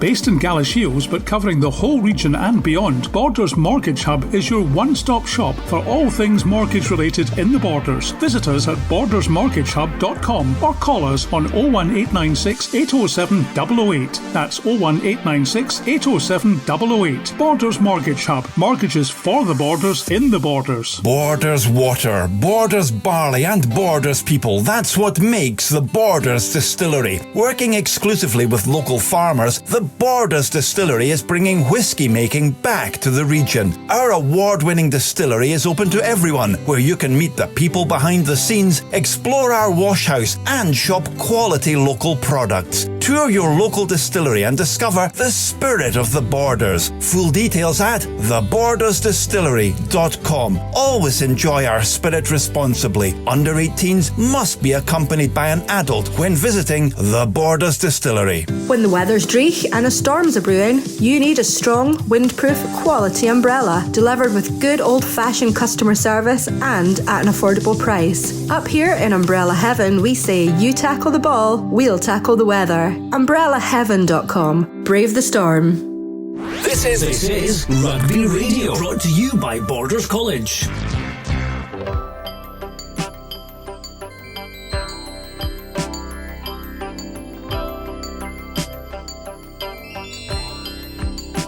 You ask me where to begin. Am I so lost in my sin? You ask me where did I fall? I'll say I can't tell you when. But if my spirit is lost, how will I find what is near? Don't question, I'm not alone. Somehow I'll find my way home.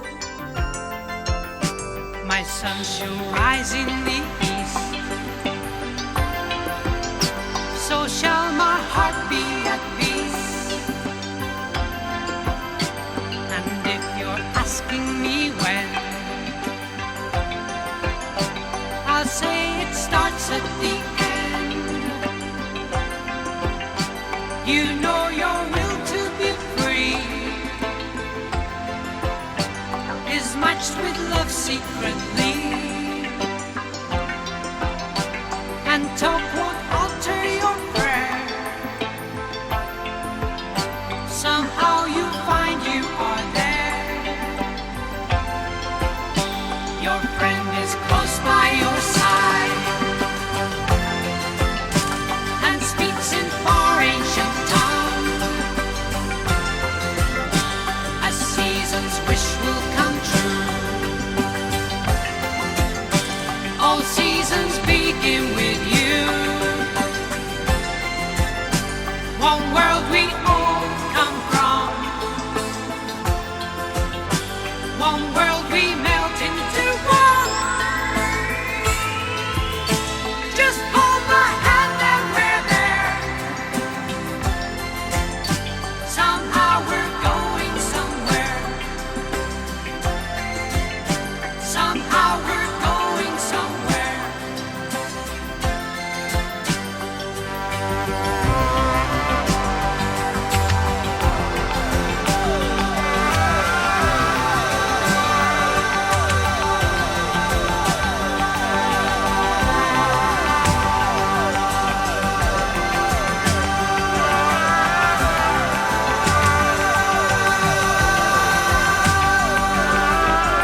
John and Vangelis, or maybe just John, or maybe just Vangelis, not quite sure of that one. I'll find my way home. It's half time here at the Greenyards. There was a big gap, of course, unfortunately, due to the injury to the Melrose player, who is, of course, Travis Pula in the centre, but he's been replaced by Hamish Weir. But we're back here now at the Greenyards. The players still out at the moment. Let's have a look at the latest scores in the Premiership. Curry 41, Heriots Blues 5 at half time. That is a big score, Curry, really. And of course, remember, they play Hawick next week at Mansfield Park. That is going to build up to a cracker, and of course that's the one that we'll be at next Saturday. Emrakis 5, Hawick 8 at the moment.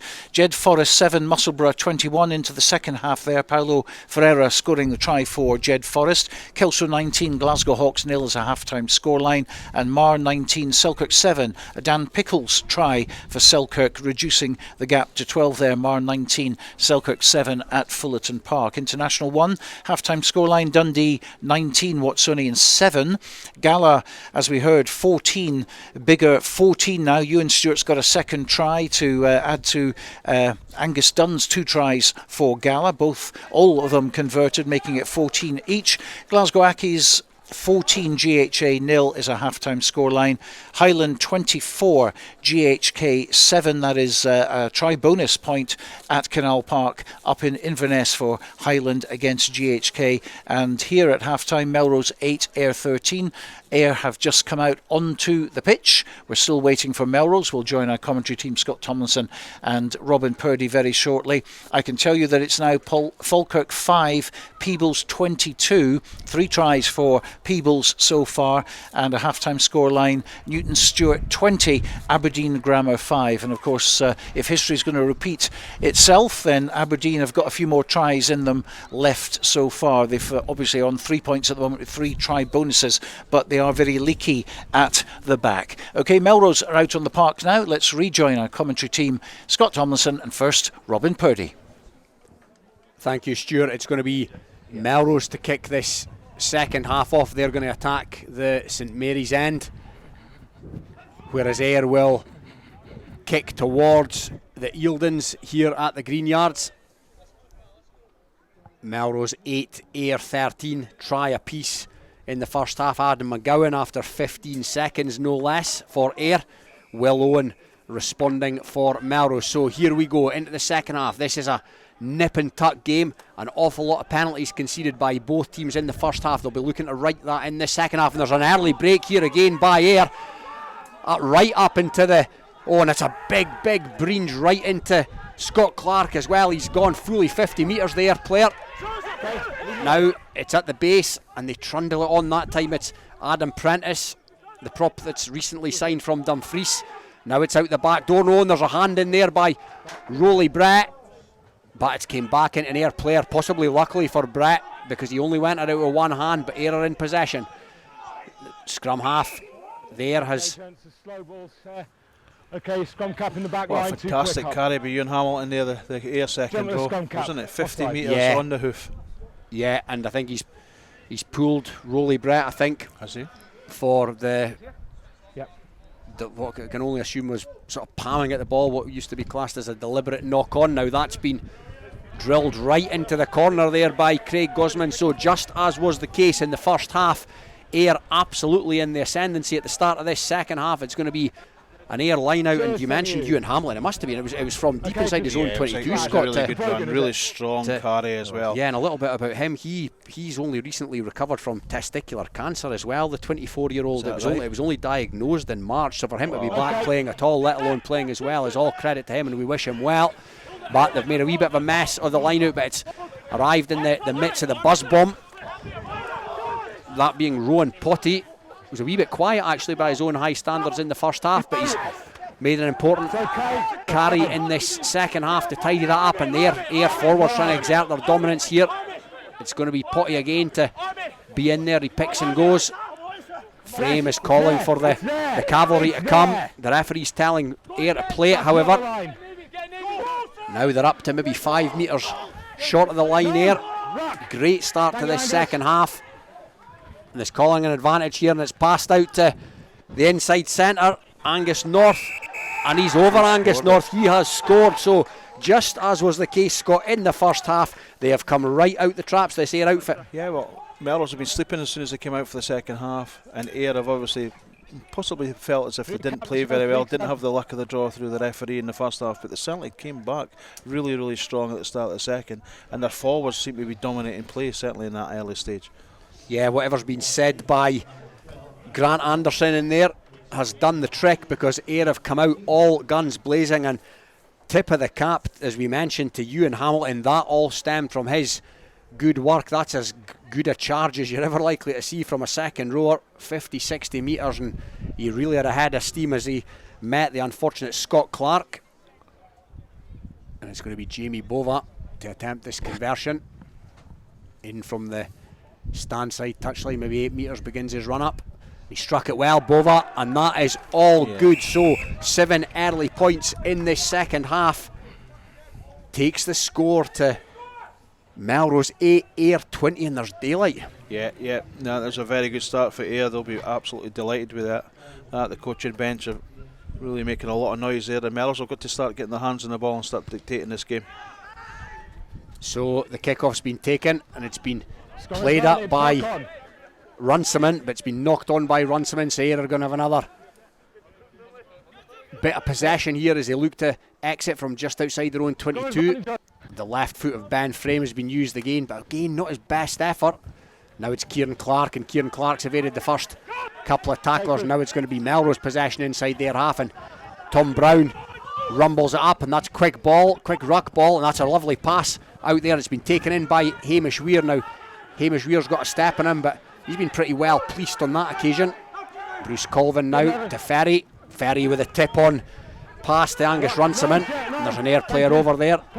They thought they had a chance there, and that's a bit of a loose pass, but it's going to bounce into the arms of James Brown. Distribution there by Rolly Brett. Wasn't his best effort, but Melrose are going to make the best of it. Now Bruce Colvin's seen a wee bit of space down the narrow side, and he's off and running, Colvin. Melrose again maintaining possession, but it's been fumbled. It's been knocked on there by James Brown, but the referee is happy with that. I'm not so sure about that, Scott, but we'll come back to it as Will Owen takes it in. Now Scott Clark is put up the up and under, and that's going to drop right on the 22.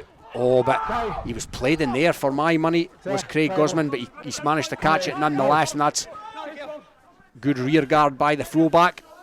Now the forwards, that's a strong carry there by, I think it was Tom Martin.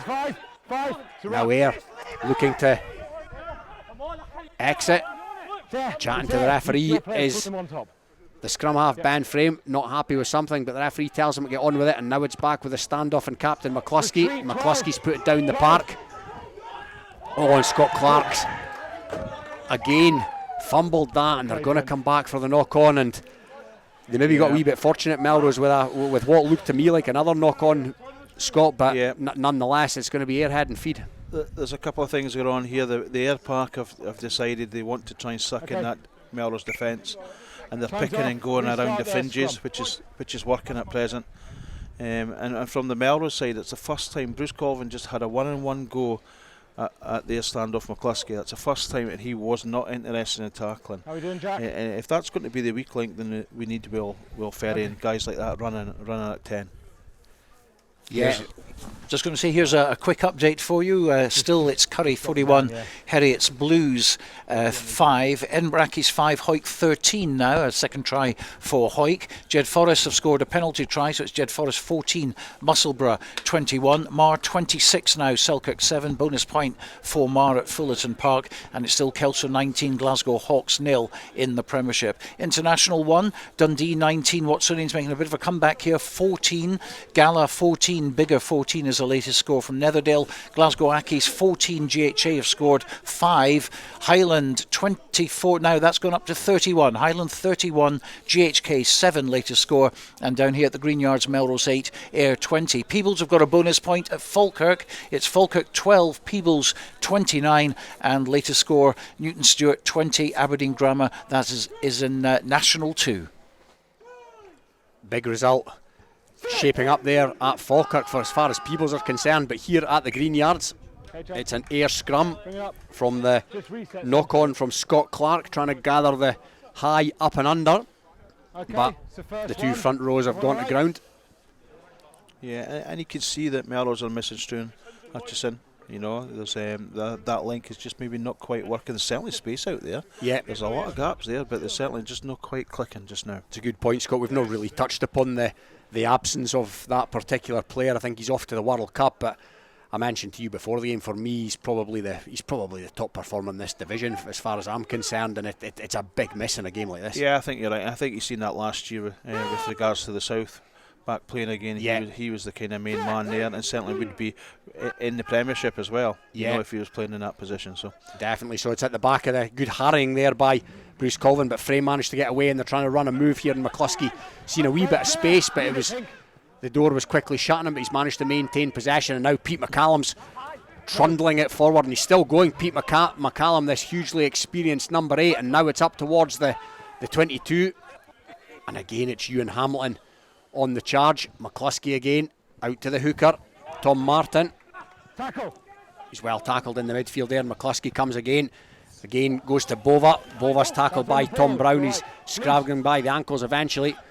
And now here comes the prop, Caleb Ray. His brother Seth playing in the back row. And again it's Frame at the base. And again it's McCluskey, the distributor. Out to his inside centre, Angus North. North fancies a crack and he runs hard. And they're up into the 22 now, Ayr. Next score could be crucial in this one. And again it's Hamilton. He's been really busy in this second half. The second rower, McCluskey again. This time Adam Prentice, but he's hit hard, but it looks like maybe he's come a cropper, the tackler there. Ben McLean looks like he got a sore one, but he's thankfully back up and making his way into the line. Frame to Potty. Potty, good footwork, and he's seen a bit of space, Potty, and he runs hard and he's off and running. Potty, and he's up towards the 5 metre and he's over the 5 metre line. He's all action in this second half, the ex-White Craigs man. So Ayr now looking to exert this dominance, and again it's a short ball onto Angus North, but he's well defended on that occasion. But Ayr now in the shadow of the Melrose post. They're 6 metres from the line. Good value for this lead as far as the second half are concerned. They're looking to extend that lead. Still in the shadow of the posts. Was there a knock on in there? The Melrose players are certainly calling for one. Ayr now round the corner, and they're inching ever closer towards that Melrose line.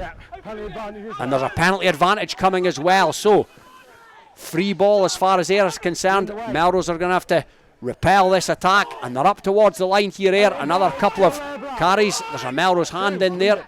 The Ayr players screaming for more retribution, and there's a gap opened up for the scrum half, and the scrum half has found the inside centre, Angus North, and he has crashed over for his second try of the half, and looking a wee bit ominous now, Scott, as far as Melrose are concerned. Yeah, the Ayr pack is dominating things. Frame and McCluskey are running the show at 9 and 10, and they're getting good carriers by 12 as well. I've got to admit, Ewan Hamilton's been absolutely superb since he's came out of the dugout in the start of the second half. He certainly has. And Potty showed some really nice feet there. You know that the guy Potty must be about 5'8". He'll be about maybe 14 stone soaking wet. But he's a very, very good seven. He's abrasive, isn't he? He runs hard. Yeah, and he came from White Craigs, is that right? Yeah, White Craigs, I believe, and he's coming at the touchline. However, so we'll keep an eye on that. That would be a blow because he's been very impressive. But he's been replaced by what is a burly, well put together figure there coming on, Scott, the 19, Jake Shearer. He's got a big set of calves on him. As Bova lines up this conversion and strikes it well, Bova, and again it splits the Kinlan. You've got to say Ayr are in control of this. They I noticed McLean hurt his shoulder in that. You know, I know Arms tackle, and he was the one that came off the worst. So the Melrose hooker's off as well. Kirk's on. Yeah, Ben McLean is replaced by Logan Kirk as the scoreline goes out to Melrose 8, Ayr 27. We've played almost 12 minutes in this second half, and Ayr have started like a house on fire. Jake Shearer's come on. He's ex-Cumnock, and he was in the Scotland under-18 training squad last season. So Kieran Clark now, the kick, and he had a man on his shoulder. That was Bruce Colvin running a smart line, the scrum half, but now he's back to pass it, and he goes to Tom Brown, and you feel that Melrose need to get the next score here. Now it's Scott Clark. He fires it towards the corner, but that's good covering by the experienced Gosman. Now Gosman fires it towards the touchline. Good clearance by Gosman, and yeah, you're not going to get anywhere there. Gosman can cover the ground really well. You know, it has to be a really good kick for to put him under pressure. And I would have rather have seen Melrose just keep the hold of the ball. Maybe even we're reverting back to one carry. You know, one pass, one carry type thing. If we can get back to double tips, double passes, try to create the space a wee bit there, try to create the movement and ask questions as a defence, maybe. And they've gone. Kirk this time's gone to Gaddy at the tail and had the same level of success as McLean had. So Melrose now. Hard carry there by Tom Brown. That was right out the Ewan Hamilton playbook, but they've lost it. They've lost it, and Pete McCallum's off and running, and Pete McCallum's found his scrum half, and the pass couldn't go to the substitute Jake Shearer, who was herring up, but Melrose again have spilled it, and Shearer's managed to mop it up, and AYR now are up and towards the Melrose 22, and there's a Melrose player caught on the wrong side there. Yeah, that was always going to be a penalty. And I think that was the young replacement prop who's come on, Hamish Derrick, his first season of senior rugby, having come up from the under-18s last season. So yeah, he's a good player, Hamish. Yeah, he's came up through that Borders setup. He's very mobile. Yeah, brother Sam Derrick, who's going to be turning out here in around 40 minutes, I think, for the Southern Knights. So they have a penalty here, and interestingly, Bova has the tee on. They've got their 3 tries. They'll be looking for a bonus, but I think Bova's going to have a crack here. Yeah, and there's a couple of players injured now. Pete McCallum's injured at number 8 for AYR, and Scott Clark also injured for Melrose. It's been a tough day at the office for Scott. The Ayr Park certainly have put him under a bit of pressure this afternoon. Let's update you. Curry 41, Herrick's Blues 5 is still the latest score from Maleny Park. Embrackey's 5, Hoyk 13 for Hoyk there, 2 tries for them. It's level peggings at Riverside Park. Jed Forrest 28, Musselburgh 28. Don Buckley with a try, a penalty try, and also Paula Ferreira. And we're just waiting to find out who the scorer is for Jed Forrest. It was Robbie Shirra-Gibb, in fact, getting the 4th try for Jed Forrest. That's a real basement battle at the moment. 10th against 9th. Big match down there at Riverside Park. Kelso 19, Glasgow Hawks 0 is still the latest score from Poynter Park, and Mar 33, Selkirk 7 at Fullerton Park. International 1, Dundee 19, Watsonians 14, Gala 28 now, Bigger 14, and Angus Dunn, fantastic day for him as captain, a hat-trick of tries for him. Daniel Nicholson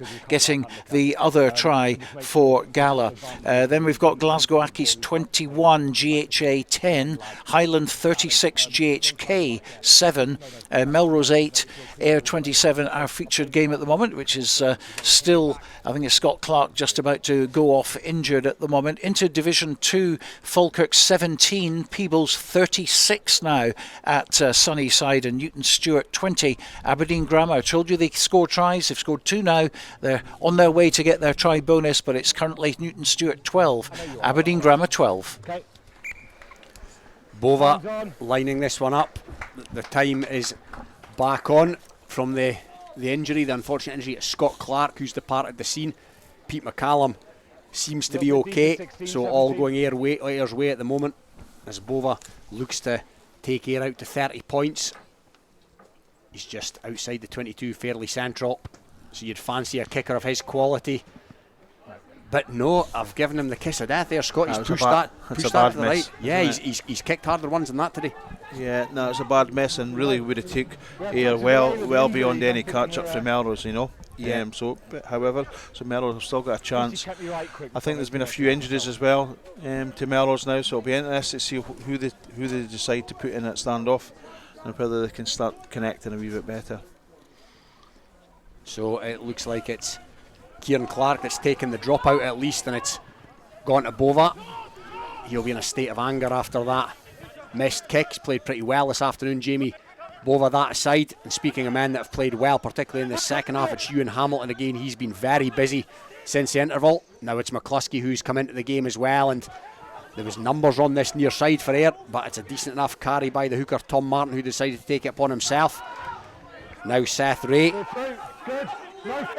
More subs on for Ayr, and there's space appearing on this on the stand side. Scott Watson's on. Yeah, it looks like Ayer's rung the changes, doesn't it? Yeah. They're not frightened to take players off and give boys a run. Yeah, Jake Shearer, as we mentioned before, is on. Scott Watson is on. He scored last week against Glasgow Accies. He's ex-Ayrshire Bulls and he's played for the Futures 15. Tell them not to do that. And have a word with your lads and say I don't want to pull them through. I'm watching the ball. I don't want to be watching 30 people prattling on. All right? Let's go restart here with a scrum for yourselves. So have a word with your lads. Right? So the referee laying down the orders, telling the captains to have a chat. You know, it's both captains didn't speak to their players. Yeah. Did they? So this is going to be a scrum to Ayr. In last week's scrum half, Adam McGowan has now moved to scrum half from the wing. He scored the first try this afternoon in 15 seconds. You don't see them much quicker than that. So he's moved in from 11 to 9. And this Ayr scrum is 6 metres or so in from the stand side at the Greenyards, just inside the Melrose half. So it's a fairly new look, or 66% of the front row is new look for Melrose. And here come Ayr again. And there was a man, there was a bit of space created there by Harry Lynch, but he held onto the ball. But they go up the narrow side. Ray with the carry. And now it's one of the substitutes, Shearer. Shearer makes another metre or so. There's Melrose players in over that. One of them's Ferry. McGowan waiting for the ball to come back patiently. McCallum. And McCallum, as he so often does, just inches over the gain line. McGowan again. Caleb Ray this time. And Caleb Ray's taking another 3 or 4 metres, and they're winning the physical battles now, Ayr. Oh, and he's tried to get the hands free as well. Ewan Hamilton. Tripped there was Tom Martin as he tried to take it. So they're not making too much ground here, but they're in possession nonetheless. And again, it's Seth Ray. He's had a few carries in this second half as well. And again, must be the 5th or 6th carry there for Ewan Hamilton. There's space here on the near side for Gosman, and that's a tricky kick in there by McGowan, and Gosman's after it, and Hamish Weir's had to come over, but he's lost it on. Good defence in the corner, and it needed to be, and Hamish Weir's now off and running. What's the referee doing here? No, he's going to bring them back, and yeah, went out into play. Yeah, Craig Gosman is very dangerous in these situations. How many times have we seen him score tries over the years? And a nice little kick by the scrum half through. And again, it just puts more and more pressure onto Melrose. It's been interesting. You know, that scrum there that Ayr had, it was very, very easy to get to touchline with the back division, and it looked very comfortable as well. That's exactly what they've looked. Great choice of word. Since they've came out from the sheds, Ayr have looked comfortable. I agree with you. And anything but the Melrose back division hasn't looked comfortable either. So it's, you know, and that's what's dictating the game now. The forwards have had the dominance up front in the second half as Ayr make another substitution with Scott Watson coming on the field. Oh, yes, I think it's maybe Zach Howard. I think Scott Watson's maybe already on. Zach. Apologies. Zach. It's one of these, Scott, where the numbers the subs numbers are all over the place. But according to what I was given pre-match, we'll go with Zach Howard, and he's another highly experienced campaigner for Ayr. He's been an ex-captain and an ex-vice-captain of the club. It's interesting how Grant Anderson's working. He's obviously not frightened to change the players about and give them game time. Interesting before the game when we've got downtime just now, where he was saying that he's first and second team coach within the club, and that's an interesting way how to work it. So he's in overall charge of all the players, so he can dictate how they bring the players in, how they bring them out, who's on rest time, who's not, on a rotation system. So I'll be interested to see how that works in the next couple of years for Ayr. Just a very quick interruption. 46-5 to Currie now at Millennium Park against Heriots Blues. It's Jed Forrest taking the lead, 31. A penalty from Gary Munro. Musselburgh 28. Mar 33. Selkirk 7. Kelso 24. I think that's the try bonus for Kelso at Poynter Park. Glasgow Hawks 0. So scrum here to Ayr. 5 metre scrum at that, and it's 5 metres in from the stand side, and it's McGowan who's moved to scrum half. He feeds it, and they're trying to get the shunt on from this scrum, but it's been picked up by McCallum, and McCallum's off and running. He's been well shackled though by the Melrose defence, but they're inching towards this Melrose line again. AYR. Patient build up here, and McCallum's making a nuisance of himself, and McCallum's done more than make a nuisance of himself. He's stripped the ball and he's crashed over, and as far as AYR are concerned, the bonus point is in the bag. Yeah, McCallum again, strong, hard carry there in the middle of the park. They're just bullying this Melrose Park, for want of a better word, just now, really dictating the game, and they seem happy and enjoying the rugby at the minute, don't they? They do. That you're exactly right. They seem to be in a very good place. They've tightened up on their discipline as well, and the fact that the game's been more cohesive in this second half has enabled them to play. It's enabled them to hit their straps, and they just look they look a wee bit of a different level here to what they did in the first half, and to what Melrose have been able to offer up as well. As Bova shapes to start his run up, and he struck that better, but it's off the upright this time, so his kicking's gone to pot a wee bit, but it matters not as far as the scoreline is concerned, because with 23 minutes gone in this second half, it's now Melrose 8, AYR 32, and Bova looks fairly annoyed with himself, but if he takes a look at the scoreboard, he should calm down. Jed Forest 31, Musselburgh 33, a latest score. All happening over at Riverside by the sounds of things, and it's all happening here as well. If you're of a AYR persuasion, because they are comfortable and they're good value for this 32 points to 8 lead as well. McCluskey sends it down the park. Hamish Weir's underneath it. Hamish Weir straightens and goes and sees a wee bit of space up the middle, and he's been hauled down by Bova, but good play, good carry by Weir. This time it's McKenzie, the new Canadian in the Melrose ranks. Runciman. Penalty coming the way of Melrose here, so this will give them a chance to get a foothold into this second half. Brett to Ferry. Prominent in the first half, Ferry, but not seen too much of him in this second half, but the referee's going to bring them back. Penalty conceded. Offside, and Bruce Colvin's taking it quickly, and he's back in field to Elliot Ruthven, who's come on, but it's been lost forward, and it's Scott Watson inside his own 5 metre line, but the referee's going to bring them back for a knock on, and the chance goes a begging. And you're right, Robin, another chance, a great little quick tap by Bruce and Elliot Ruthven in there as well, and then unfortunately young Brown just looked to try and do the offload, but just didn't have the skills to progress it further. And there's times there where you just want to control the ball, keep the possession, fall on the ball, and set up a ruck. I even heard Jim Telfer scream from the far side of the stand there just now. He won't be happy at that one. He won't, for all the decades he's been here, Jim. He won't have seen too many reversals of this size against his beloved Melrose. Melrose 8, AYR 32, 25 minutes gone in this second half. So if Melrose are going to claw their way back into this, even to bonus point territory, they're going to need something pretty quickly. But it's an AYR scrum. It's been fed by McGowan. Solid scrum, and as they look to exit their 22, it's been kicked towards the touchline, and it's bounced just shy off the 10 metre line, so a decent enough exit, and it's just all going the way of AYR at the moment. Yeah, it is, and the Melrose Packers need to try and get some parity again. Rolly Reid obviously it's now sitting at 10 there.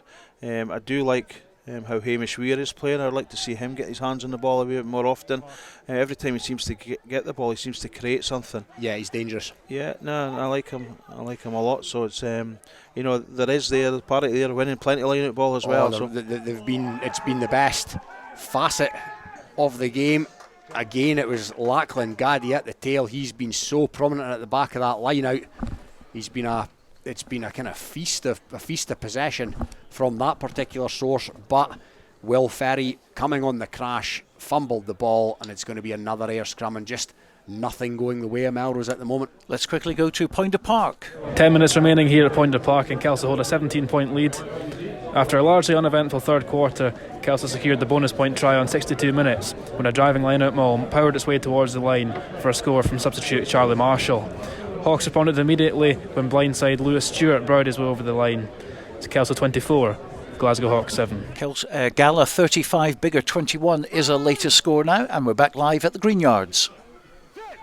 And we return to yet another Ayr scrum. McGowan feeds, McCallum has it at the back. Now McGowan puts out to McCluskey. McCluskey to Bova, who's come into midfield. Bova straightens and goes. Takes a couple of Melrose players to haul him down. Melrose having rung the changes, a lot of which have been enforced through injury. Box kick again by McGowan, and Weir's under it. Now Weir's looked dangerous so far when he's had the ball, as Scott alluded to it, but he's been tackled there inside his own half. Colvin comes out to Gaddy. Gaddy feeds Ferry, and Ferry's out the back to Kieran Clark, and Kieran Clark's got a bit of pace. He's got the footwork as well, but he comes into the heavy Ayr traffic. Now Runciman comes with a full head of steam. Now Colvin, they've got men on this near side, Melrose. Ferry goes route one and again takes a couple of Ayr players to haul him down. Seth Ray was in over the ball, but thought better of it, and it's a good carry that by Runciman. Second in quick succession. Calling for the penalty, Bruce Colvin. Not forthcoming as it stands, so he's going to have to play it. Goes himself. Thought he saw a chink of light, but that was quickly snaffled up, and the prop Caleb Ray was right over the ball. His brother Seth nearly stole one a few seconds ago, and just nothing really going right at the moment as far as Melrose are concerned. Yeah, Melrose seem to be relying on Runciman and Will Ferry to be the only two guys that are carrying ball at present, and Gaddy seems to be the link. That becomes very hard going. You know, the pair of them there will be at least well over double figures of carries, and you can see 7 and 5 Runciman. You can see them struggling now; they're getting tired. You know, so there's other boys in that pack that need to step up and start carrying ball, and give the platform for Bruce and for Rolly Brett now at 10 to try and create something. And at the moment, that's just not quite happening. We've got our first full-time scoreline. It comes from Sunnyside, who have just got themselves a try bonus at the end. So it's Falkirk 22, Peebles 36. A great result for Peebles, unbeaten in 4, and I think that probably takes them to the top of the table. We'll confirm that later on. I mentioned Aberdeen Grammar have a habit of getting try bonuses. They're within 1 now. It's Newton Stewart 27, Aberdeen Grammar 22 in Division 2. Full-time result in East League 1, Haddington 43, Langham 26. So Langham losing out in East League 1 to Haddington, and that's Haddington's 4th win on the trot. Latest scores in the Premiership: Curry 46, Heriots Blues 5, Enbrackies 8, Hoyk 20.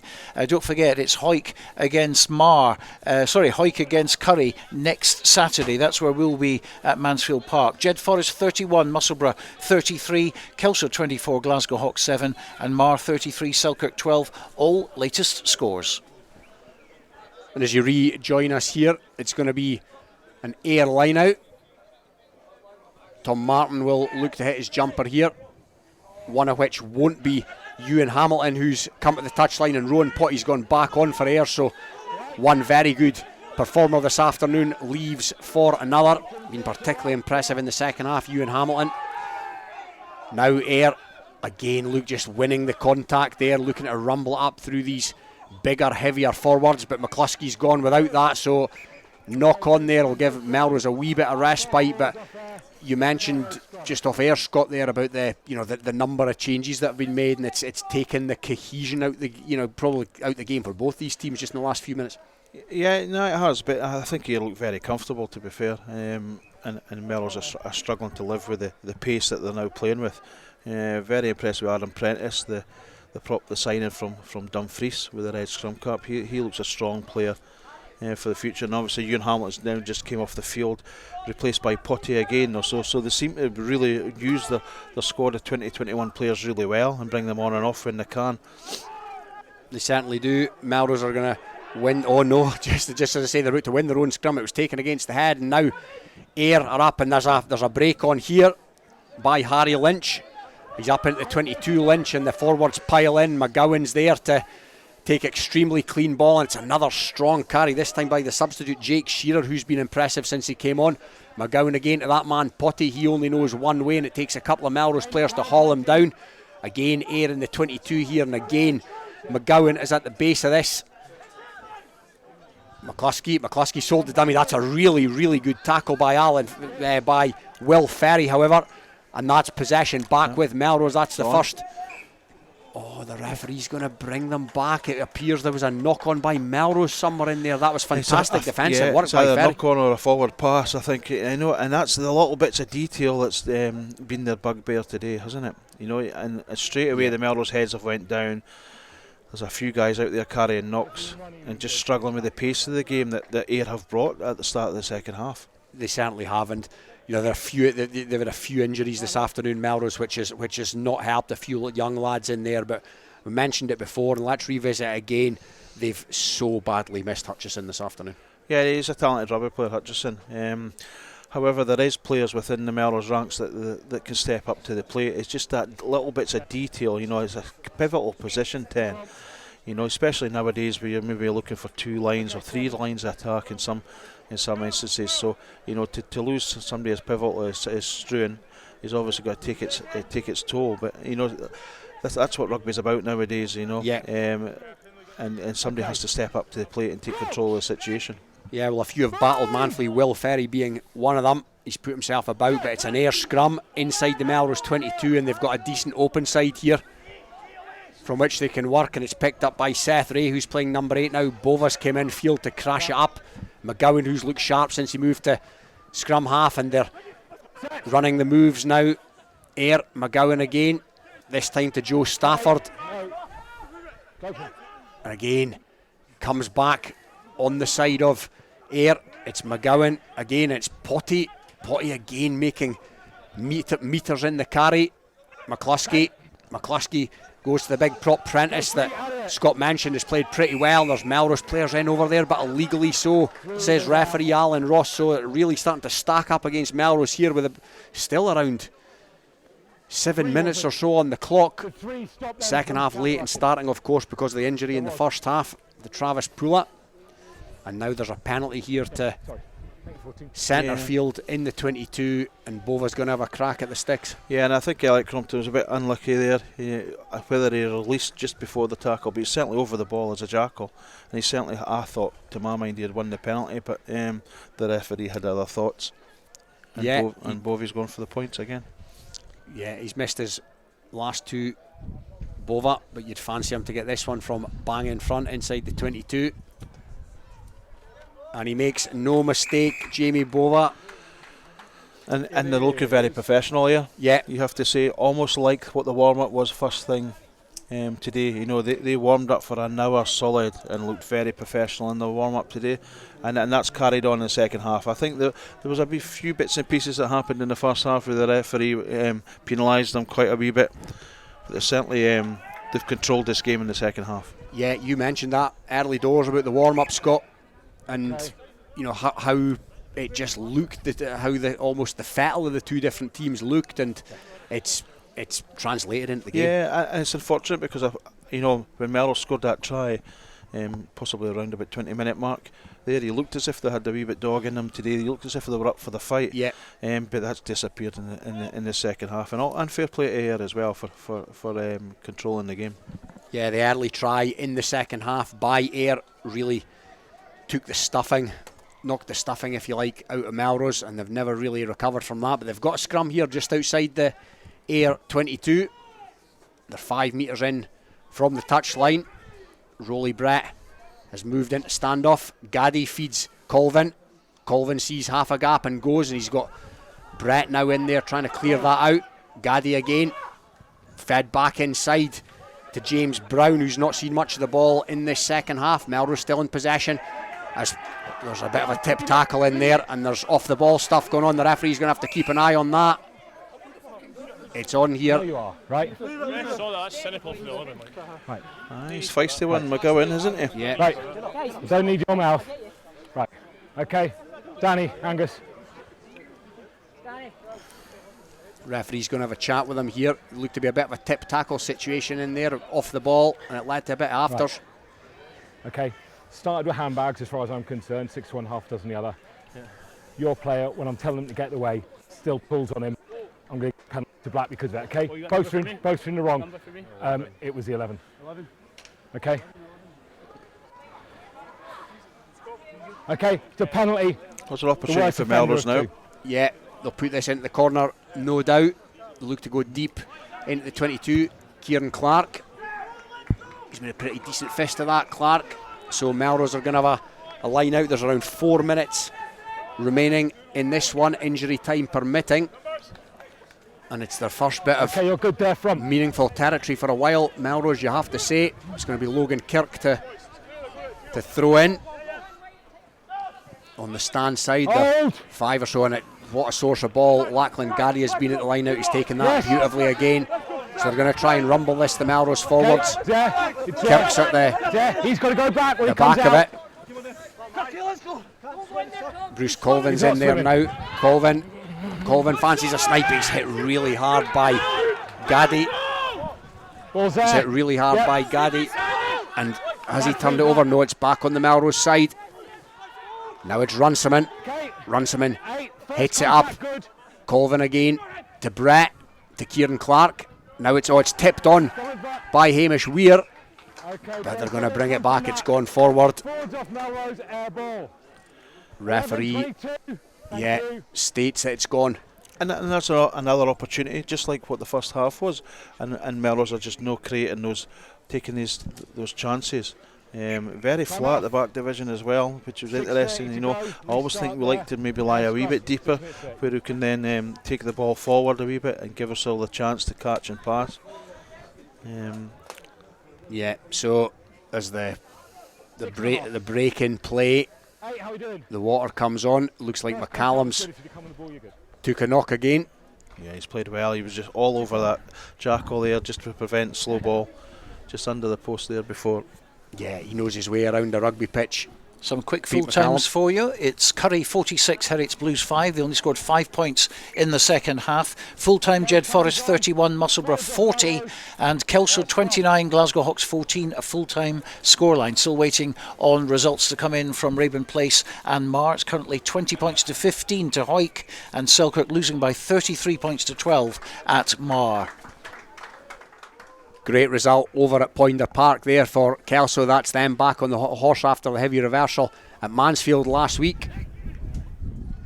As AYR feed this scrum, they've taken the sting out the Melrose tail very much in this second half as Bova bundles bodies with this carry. He's still going Bova, but he's hit hard there by Bruce Colvin, I think it was. He didn't look overly impressed there, Colvin. But again, it's came back on their side. They're camped deep inside their own 22, but they won't be too phased about that given the scoreline with a couple of minutes to go, which is Melrose 8, AYR 35. This time they clear their lines, and it'll be a Melrose line out just outside the 22. And Scott, who's been your top performers this afternoon? I think Bruce Colvin's played well. I think Finlay Sinclair's has a good game at 6. And just maybe possibly went a wee bit quiet at the beginning of the second half, But if you look at AYR, McCluskey controls the game very well. Ben Frame had a very good first half, and then Ewan Hamilton fairly came onto the game in the second half along with Purdie and McCallum, and that's been the difference, isn't it? Yeah, I'd agree with all of that. As Colvin feeds it out to Ferry. Ferry's played pretty well for Melrose this afternoon, but he's got several pink and black jerseys swarmed all around him there. It's going to come back to Colvin right in the 22. He goes to Gaddy. Gaddy tips it on to that man, Finlay Sinclair. He'll be into double figures for carrying this afternoon, as will this man, Angus Runciman. Again, he's hit hard though by the hooker, Tom Martin, who's not shied away from the physical stuff. The ex-Dumfries man, Brett, again to Ferry, and again Ferry's knocked it on, and there'll be a chance here. But no, they think better of it. Scott Watson, and he sends it to the touchline. Decent enough clearance. So just again, Scott, for want of not sounding like a broken record, just nothing's gone right for Melrose, particularly in the second half. A bit fair play to AYR. Their line speed's been very good. Their defensive side of things has been very strong. Right throughout the game, you could say that, and it maybe wasn't working for Melrose in the first half, but you could also say that the AYR defence was excellent. It certainly has been. As the hooker Tom Martin takes a leave of absence, he gets a clap from the AYR bench, and rightly so. He's played well this afternoon, both with his throwing in and around the park. It didn't look the straightest throw, speaking of throwing in from Melrose there, but they've spun it out the backs from the line out nonetheless. And here comes Gaddy.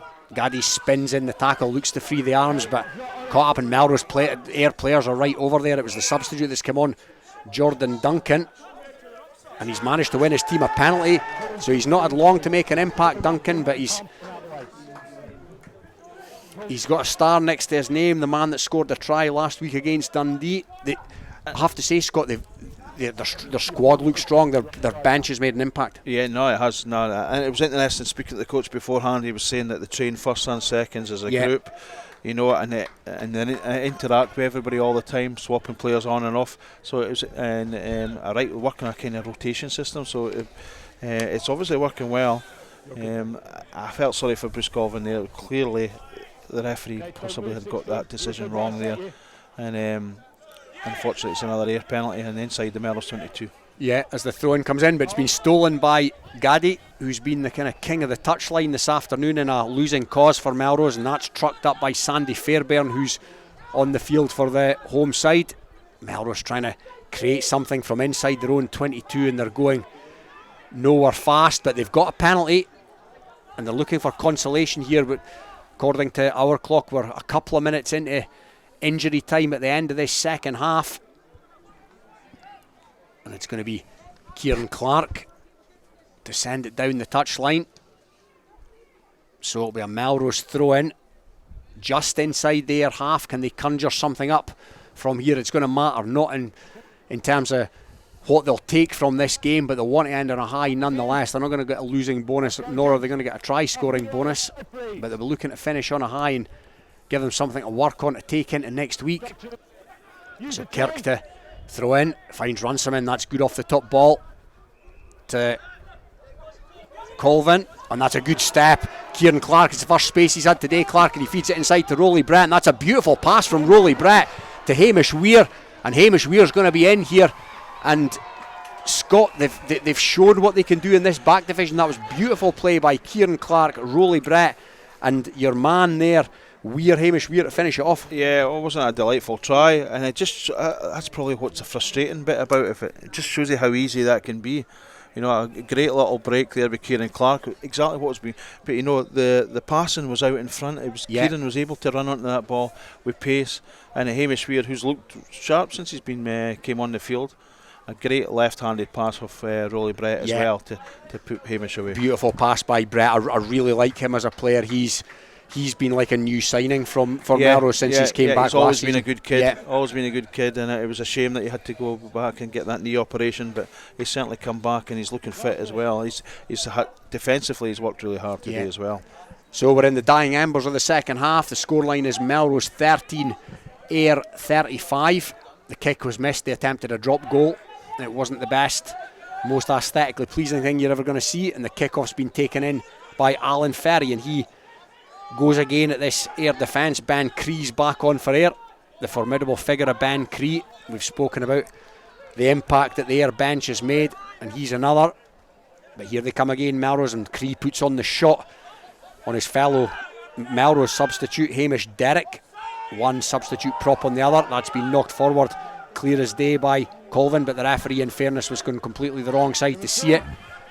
So Colvin has another bite of cherry, and he feeds it out to Angus Runciman. Runciman runs high, and he's scragged there by several Ayr defenders, Bova being one of them. And again, Brett with the distribution out to Weir again. So Weir's got Kieran Clark, and Weir's going to do it all himself here. Great feet by Weir. He looks inside, finds James Brown, and James Brown, can he get the hands free? Melrose making a fight of it here in the last few seconds, but they've held on a fraction too long, just outside the Ayr 22, and the penalty goes the way of Ayr. It's been less penalty strewing this second half. But again, Melrose are looking very dangerous because every ball was out in front, every ball they were able to run on it. You know, Melrose have played their best rugby in the last 5 minutes of the game. Yeah, last 5 minutes of the game, and that is the end of the game because the referee has drawn it to a close, and Ayr have come over here full of intent. You mentioned it You mentioned it about the warm-ups, Scott, and they've taken that into the game, and it's been a thoroughly professional performance. No, it has. That's exactly the key word: professional performance, and really for a club that wants to get back up into the Premier Division, you know, that's what it's going to need to be for the rest of the season, and they'll be thoroughly happy and impressed by their performance, because it was always going to be one of those big games today. Even though it was a 4th game into the championship, it was always going to be a key game, as into where we go from here. Melrose, for me now, I've got to take a long, hard probably look at herself, to be fair, because they lost that first game at the beginning of the season, and to lose another one now, 4 games in, 2 from 4, I should say, is going to be a really difficult, and there'll be questions asked from themselves to try and get this all back on the winning way again. Indeed, their Melrose Championship aspirations have taken a blow here, whereas AYR go 4 from 4 with 4 bonus points to boot. It is finished here at the Greenyards. Melrose 13, AYR 35. My goodness, that was a late one, wasn't it? Thanks to Scott Tomlinson and to Robin Purdie as well. We'll hopefully get some reaction to that game very shortly, but of course we're on air till 5 o'clock, so only 8 minutes left. Let's go to Netherdale though, full time there, and this is Sam Matthews. Full time at Netherdale, Gala 35, Biggar 21. A good day for club captain Angus Dunn with a hat-trick. Liam Scott and Daniel Nicholson also accompanying him on the score sheet. Scott Piffers converting all 5 tries this afternoon. The away side showed promise with a good scrum, but unfortunately come away with no points this afternoon. 2 tries from Ewan Stewart and 1 from Gareth Jones, all converted by Finlay Crozier. Means that Biggar can take some positives into the next round of fixtures, but like I said, no points from this fixture today. Gala will look to build on the momentum. New forwards coach Ewan Robbie will be very happy with four tries from his forwards this afternoon. Full time at Netherdale, Gala 35, Biggar 21. Okay, thank you very much indeed to Sam Matthews at Netherdale. He's going to go off and try and get a chat with Angus Dunn. In the meantime, we can go over to Poynter Park. Victory for Kelso. Here's Andrew Fleming. Full time at Poynter Park, and Kelso secured their first victory of the Premiership return after an impressive performance saw them record a bonus point win over Glasgow Hawks. The home side burst out the traps and led 19-0 at the break after tries from Frankie Robson, James Thompson and Keith Melbourne. The bonus point try was secured through Charlie Marshall, and Hamish Tweedy added a 5th, either side of consolation scores for the visitors from Lewis Stewart and Max Crumlish. But the afternoon belongs to Kelso, who are now at 29-14 victors. It's sure to be a lively evening in the club rooms tonight. I certainly think it will do. Let's go back to Netherdale, because I think Sam Matthews has got the hat-trick hero captain Angus Dunn with him. I got joined now by club captain and hat-trick hero today, Angus Dunn. Angus, firstly, 3 tries for your own performance. How was that for yourself? Yeah, feels brilliant, to be fair. Honestly, you say you can't do it at the boys, but it's the boys that are making those breaks and the offloads, and I'm just in the right place. So it's full credit to the full team performance there. Still work-ons, but no, absolute credit to ourselves. Biggar really did put up a fight there. I mean, we knew it was going to be a sticky game because you can get under our skins. So proud of the boys to keep pulling through and keep taking the points when we could get the chances. We've been guilty a few times of getting into that zone, coming away with nothing, which did happen today, but I think, we were definitely more clinical than seen before in the past few weeks. And then maybe thinking a bit ahead, as we're still quite early in the season, but still getting that 5 points there against when you and Biggar are both quite low in the table at this stage. How's that for the team to build on that? Yeah, that gives us massive confidence. We've been struggling points-wise, not always scoring high points in the games, with tries, etc., or bonus points. So to get that full 5 today does mean a lot, especially at home. So I can't ask for any more.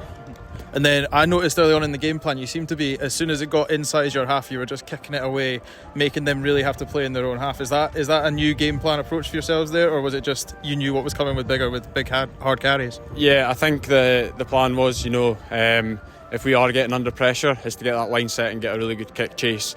Happened sometimes, didn't happen all the time, which we can build on again, but really trying to put them under pressure in their half and make them force an error, which it did come.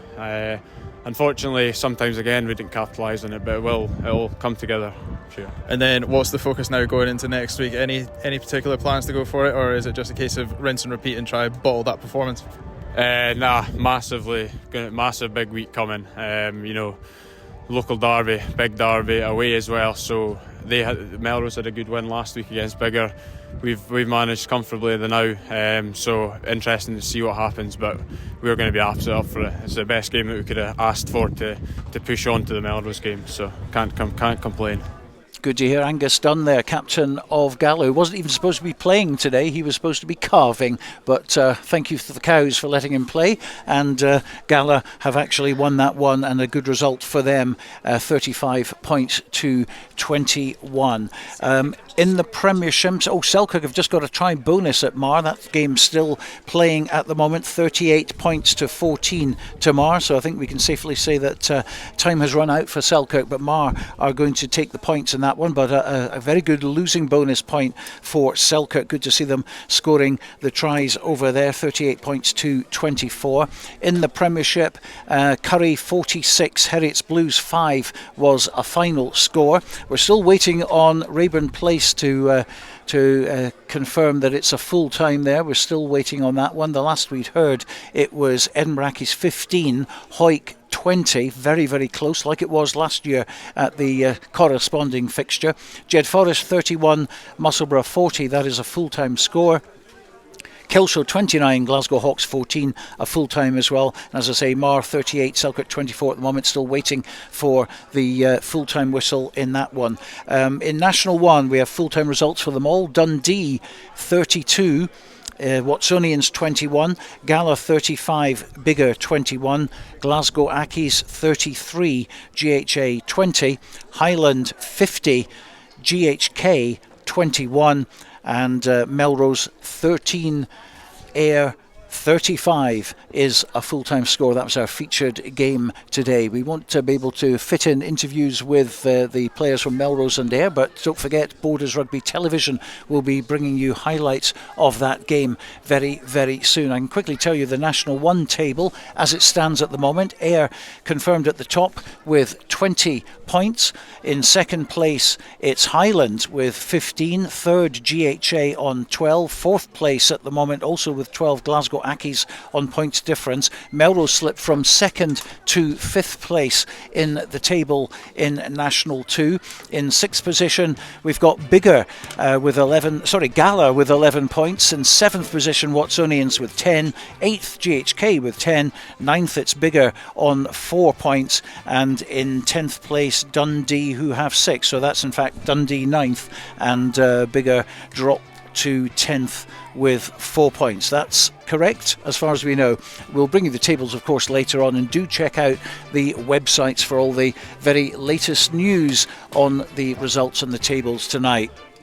We'll be back next Saturday when we're back in the Premiership with a big game between Hawick and Curry at Mansfield Park. Can Curry take that 4-year-old unbeaten home record away from Hawick and get revenge for that last gasp playoff loss earlier this year? It's all very, very intriguing indeed. Don't forget our weekly podcast, Scottish Club Rugby Podcast, which is available every Thursday, and our 4th edition is online right now, along with the other 3 episodes. That's with Dale Clancy and myself. We'll be back here next Saturday, though, on Rugby Radio between 2:30 and 5 o'clock. Hope you can join us then, but for now, from me and the team, a very good afternoon.